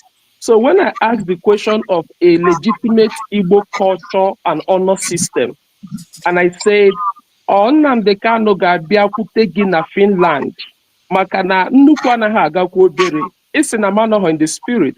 Now that answer didn't really give me the clarity I want, and that's why I'm bringing this rebuttal. I even suggested in my question that there could be a central place where you people will meet. I'm not the only one with this ideology. I believe there are many people, and Biafra, by the way, exists both in ideology and in actuality. So how do you appeal to people with different ideology as your orientation agency to get us involved? Because there were many people, like I said, I didn't know you, if not for Nnamdi Kanu. Nnamdi Kanu promoted you, Nnamdi Kanu blew your trumpet. So if you have popularity today, it's in Nnamdi Kanu. How can you now say that he will come to Finland and meet you? That's not Igbo culture. Okay. That's not Igbo principle. All right. If you are asking me a question about what I'm doing to restore Biafra and how I'm going to do it, and I did not answer you and address you, then you should be concerned that you want to know how I want to get your freedom. But here you are asking me a question about personal things, about individuals, about person who were leading the struggle before he was kidnapped. And I told you that this borders on security. And I don't expect me to come here and start telling you why I want Mazi Nnamdi Kanu to come to Finland. It borders on, it is the same reason I said I am not going to take instruction from him from the DSS. The same reason is the reason I said he must come to Finland to meet me. And he understands, if he hears this, I said, he will understand why I said it. So you don't expect me to come here and start elaborating the reason why I said he must come to Finland. It borders on security, and his own security as well. That is the reason I say it does not mean that I'm disrespecting him or that I'm looking down on him as a leader or anything. No, it has to do with the interest of the struggle. It has to do with his own security and his own life as well. So when I made such a statement, like I'm not going to take order from him it is the same reason why I will not take order from him in DSS. It's the same reason I want him to come to Finland before I can listen to him. Because you don't expect me to start listening to him while he is Nigeria, where they'll be pointing gun at him and say, go and talk to Simon Ekpa, and then he will be telling you, Simon Ekpa, look, I'm a free man, you must stop Biafra. You are expecting that man is not going to come out today, and they tell him, go and say, Simon Ekpa, stop. And then he come and say he's not in Afaruku, I should stop. And you think that it's going to be the same thing when he come out of Nigeria? The answer is no. So I'm not going to start elaborating this. Like I said, people who understand me when I said I will not take order from him in DSS custody, they understand why I say he must come to Finland. All right. Thank you. Thank you, Samuel. Adeniyi, you're next. Yeah. Good evening, all. I just want to welcome Simon. I've seen him for the first time. I'm a retired army officer, and Rudolph, I've been talking to Rudolph for some time, so I'm aware of the program that is running. Now, I want to ask a question, Simon. I'm a Yoruba man, and we all know what is happening in the country. And I believe in one Nigeria because I've served in the military, the armed forces for the country. I have a lot of friends from the east, from the north, from all over the country. So I want a better Nigeria. Now, what I want to ask you is this, Simon. If today we have a better system of government, are you hearing me? A better system of government that is taking care of both the welfare of the people and the security of the people across the country. Are you going to change your mind about Biafra? Because the problem in the country, let me just finish, because the problem in the country today is just bad governance.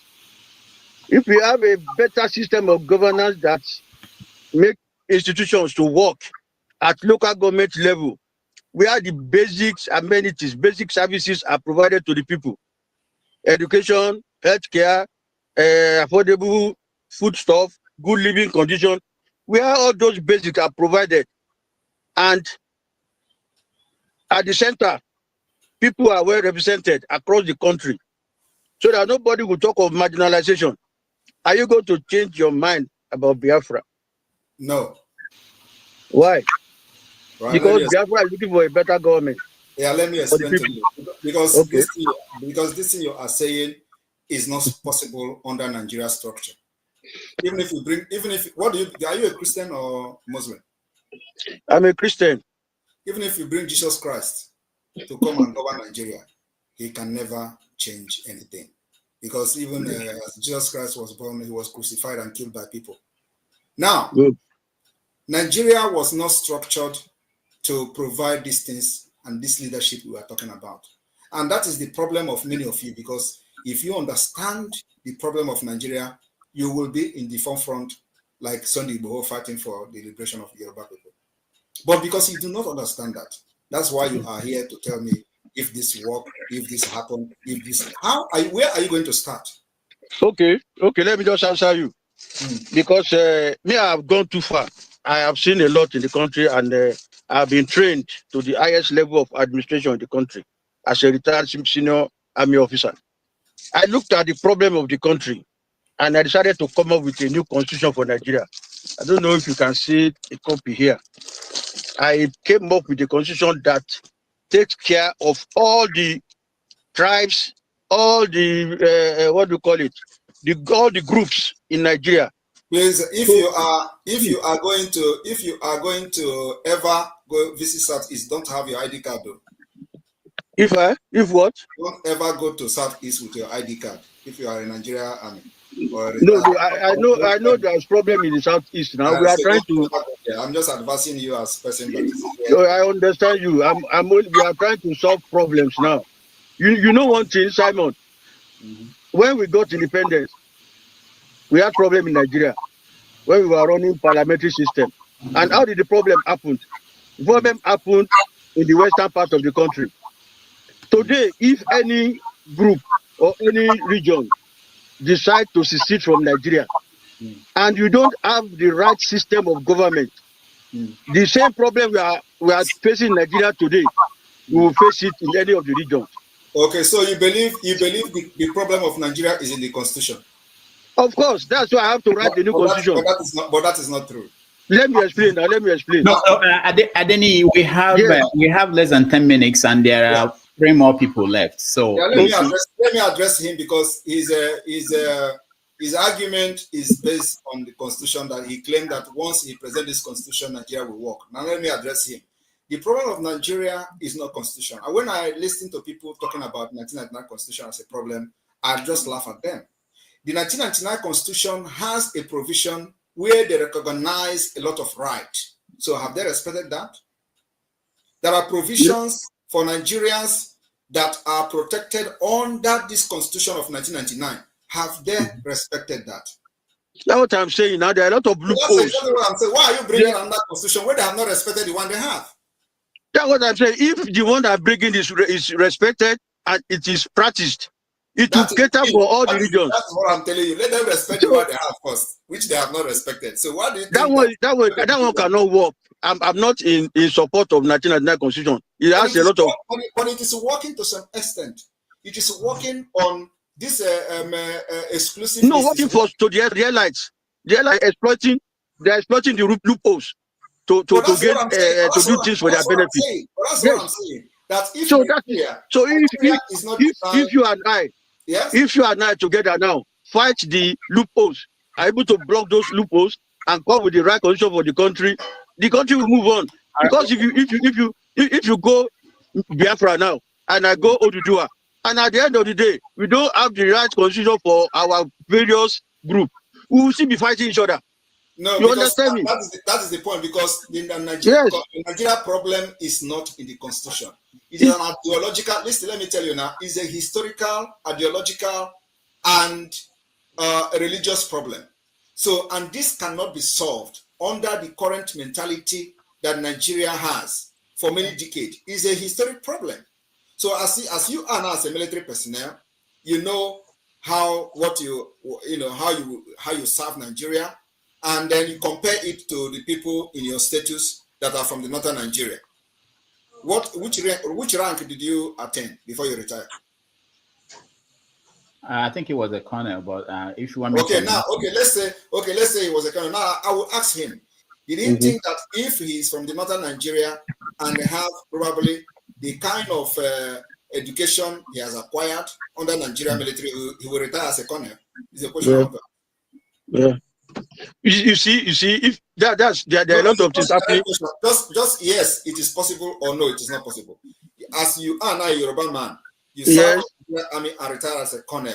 And before retirement, you have acquired a lot of education, including training. So I'm asking you now, you are from northern Nigeria. Would you retire with your experience and education? Would you retire as a colonel? Of course, there are a lot of people of my status. You are not that are even left as lieutenant colonel, that are even left as majors. You see, let us not bring sentiment to this thing. But that is the problem. Yes, you know, there are some people from my side too that left as major general. My colleagues too. You have not answered my question. My question is. I've answered you. I said the standard after you have reached the rank of colonel, it is politics now this time around and law. But that is not that. Yes. And do you know that it is the something in the educational system that is what we call the quota system in Nigeria? So how do you address that? And how do you think that the northern Nigeria are going to agree to the quota system? Now, the president is from your own tribe, and they are trying to bring a tax bill. Do you know the people that are rejecting the tax bill? There is no single governor from the southern Nigeria. Only the northern Nigeria governors have rejected the bill, and they have dropped it. So how do you fix a system like that? You see, it is no point wasting your time, your resources, your energy, and your life trying to save a failing marriage. And this marriage is not even a willing marriage. It was a marriage that was forced by the barrels of the gun. So now we are saying we are not ready to try again.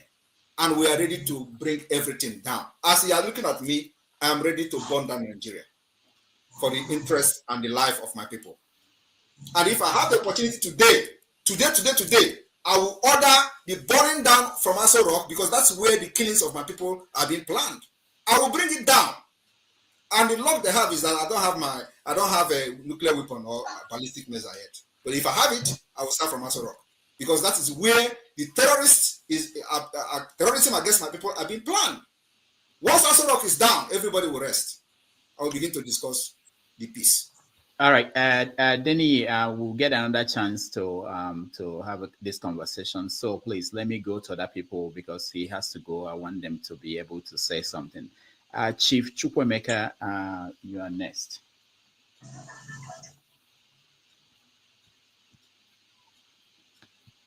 Yes. Good evening, ladies and gentlemen.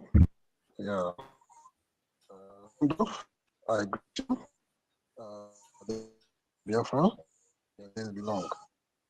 Yeah, I came off because I've been listening to some commentary by people, and then I know that today the zoo of Nigeria is over 60 years, and they've been trying for more than 60 years. They never got better. Instead, they get worse and worse, and now they are worse than worst. Now, before we used to hear that a fool at 40 is a fool forever. And most of the people in that country, they have been, fools at more than 40 years. Now, I'll tell you, some politicians, they come to complain about the activities of the Biafra government. They complain about the sit at home.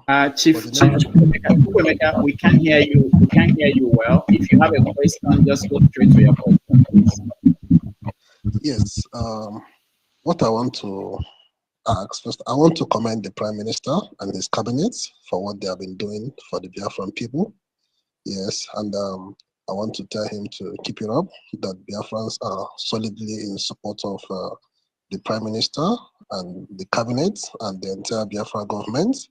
And I want to tell him that the sit at home is not as worst as the economic terrorism that the government of Nigeria is meted on the people, where they cannot, afford to even have ordinary a square meal. It's not difficult. People that own cars in that country, we can no longer drive our cars because you can't afford fuel. You now walk a long distance to go to wherever you want to go. I now bought a bike to be able to navigate my way, because terrorism economically is no longer bearable. So the solution is liberation. I will support. Chukwemeka, we have to leave it at that. Thank you so much. All right, let's go to one for Biafra. One for Biafra, go ahead. All right.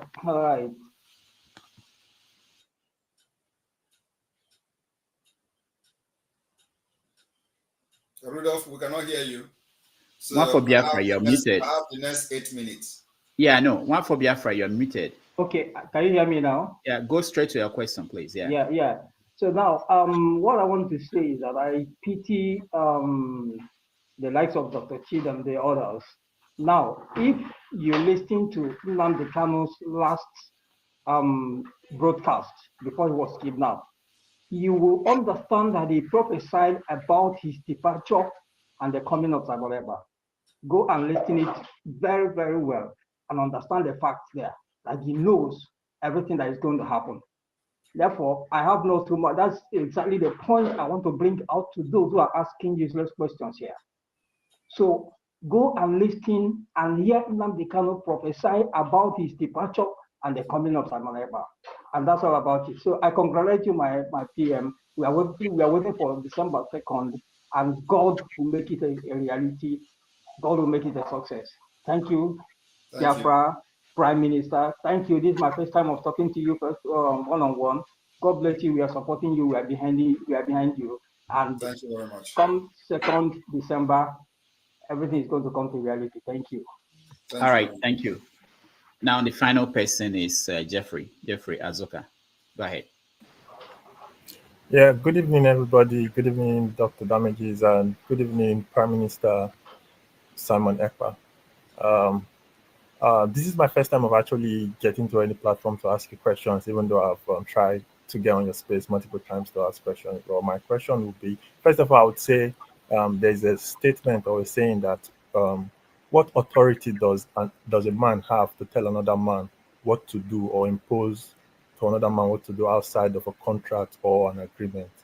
So I have gone through the Biafra charter, and I've tried to read through it multiple times over and over again, and I've seen a lot of information which is really, really good. I can say it's almost similar to that of the American, what they say, Constitution, like they have the First Amendment and all that. But the only thing is, when they defined that document, it did say it's a memorandum and other words, like one of which it says it's a contract. So, like I said before, outside of a contract or a crime, there is no outside of a contract or whatever, there is no crime. So, what I'm saying is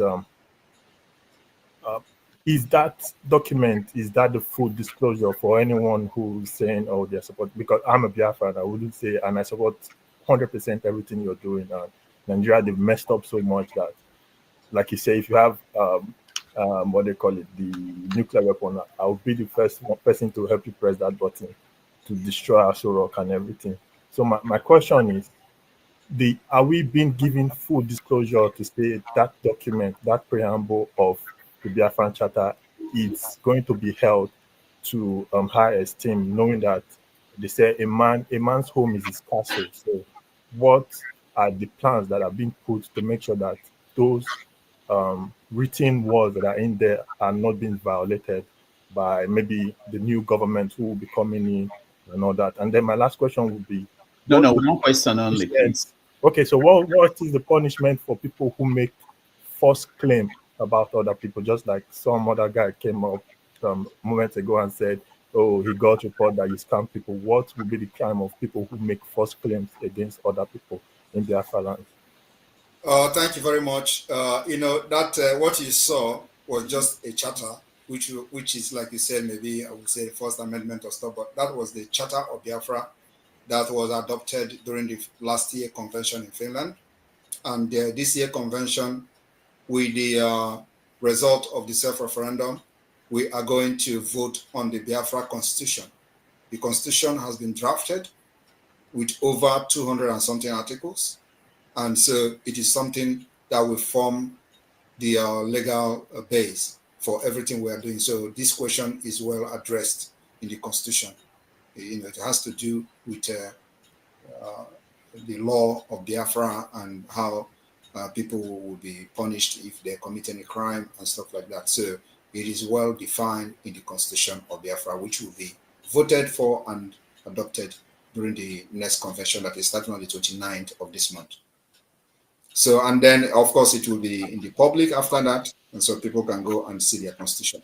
And that constitution is also subject to amendment. It must be upheld in addition to the treaties that Biafra government will sign in Finland. So, of course, what we are doing is to provide the opportunity that Nigeria never provided for our people: justice, equity, and fairness. All right, thank you, Jeffrey. Before you give your final comment, I just want to say that this platform, we don't encourage violence, obligated by law to make sure that I say that we don't encourage violence, action by anybody at any time. All right, so Mazi Simon, your final concluding words. Yeah, thank you very much. We are also not condoning any violence. We are only defending ourselves. And of course, we are going to defend ourselves using every mechanism available. When Nigeria brings violence, you defend yourself using violence. You don't expect somebody to come with gun to kill you, and then you go and defend yourself with a stick. You go with gun. If they come with AK-47, we go with AK-47 to defend ourselves. If they come with the GPMG, we go with the GPMG. If they come with the RPG, we go with the RPG. The only thing we don't have yet is armored tank, which they come all the time with armored tank. They come with aircraft. We don't have it, but we defend ourselves with whatever we have. And we have anti-aircraft we will use to defend ourselves whenever they come to bomb our people. So we have been doing that and doing that very well. So, like I said, I I am very happy to be here to make some clarification today and answer question, though I was expecting more of Nigeria question than this Biafra supporters. But at the same time, I wish to be here next time so that those, and the next time if I'm coming here, Rudolph, make sure that you bring people that will really screw me with questions and difficult ones, because it is good. I'm not for them, because I know many of them will never, ever agree with what I'm doing. But my target are those who may not even be here, but somewhere listening. Those are my target, because I can never please everyone. So somebody have commented that I should stop sit at home. Sit at home is not going to stop. It is one of the mechanisms we are using. It is one of the approach we are using. Like I have said, the 4 approach we are using to get Biafra today is the political approach, the diplomatic approach, the armed struggle approach, and the civil disobedience approach. So this civil disobedience approach falls under the sit at home. So sit at home can never stop, because we will never allow Nigeria to breathe in the southeast and south-south until Biafra is recognized. So thank you all. Anybody that have questions, always remember that I am open to receive your questions and answer them. You can contact the Biafra government through the chief of staff or the Biafra government media teams. You can contact them. And then also for those coming to Finland, I welcome all of you. It's going to happen in a few days' time. And then also, Rudolph, you may be surprised that Biafra government, the Ministry of Sports, are currently somewhere around Europe, and Biafra national football team will be playing the first ever international tournament, and it is starting on the 14th of this month, which is next tomorrow. So the game will start next tomorrow and end on the 18th. So they already, they just they probably arrived the country today. So our national football team will be playing. But when we first announced that, a lot of propaganda were flying. Oh, they're announcing their Biafra team. Everything we said, they believe it's a lie or they believe it's propaganda. But what they don't know is that this is a government, and we're not here to start lying to people to like what we're doing. But when we say it, we are also going to bring it publicly for you to see. When we start engaging the United States, they say it's a Photoshop, they say it's a propaganda. But, I don't blame them, because during the time of most of these people, they were actually agitating for Biafra with propaganda. So we don't do propaganda. Everything we do is online, verifiable. You can call the people involved and ask them whether we have been engaging them to educate them about Biafra, and of course, presenting Biafra as a solution to bring stability to the Western Africa, Sahel region, and beyond. This is something that everybody must know and support. Nigeria has failed and can never, ever work for anybody.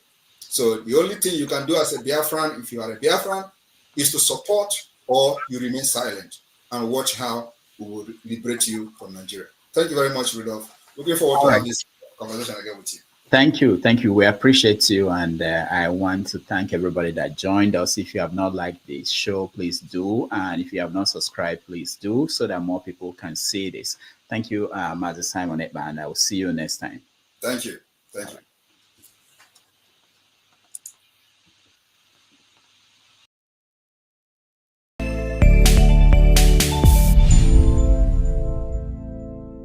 The United States of America is a steadfast supporter of the principles that people have a right to choose their own form of government. Nations have a right to choose their own alliances. There are inalienable rights governments must protect. The rule of law must be cherished. Sovereignty and territorial integrity of all states must be respected. The UN Charter and its principles of sovereignty, territorial integrity, human dignity, and the right to self-defense, these principles are universal and we must uphold them.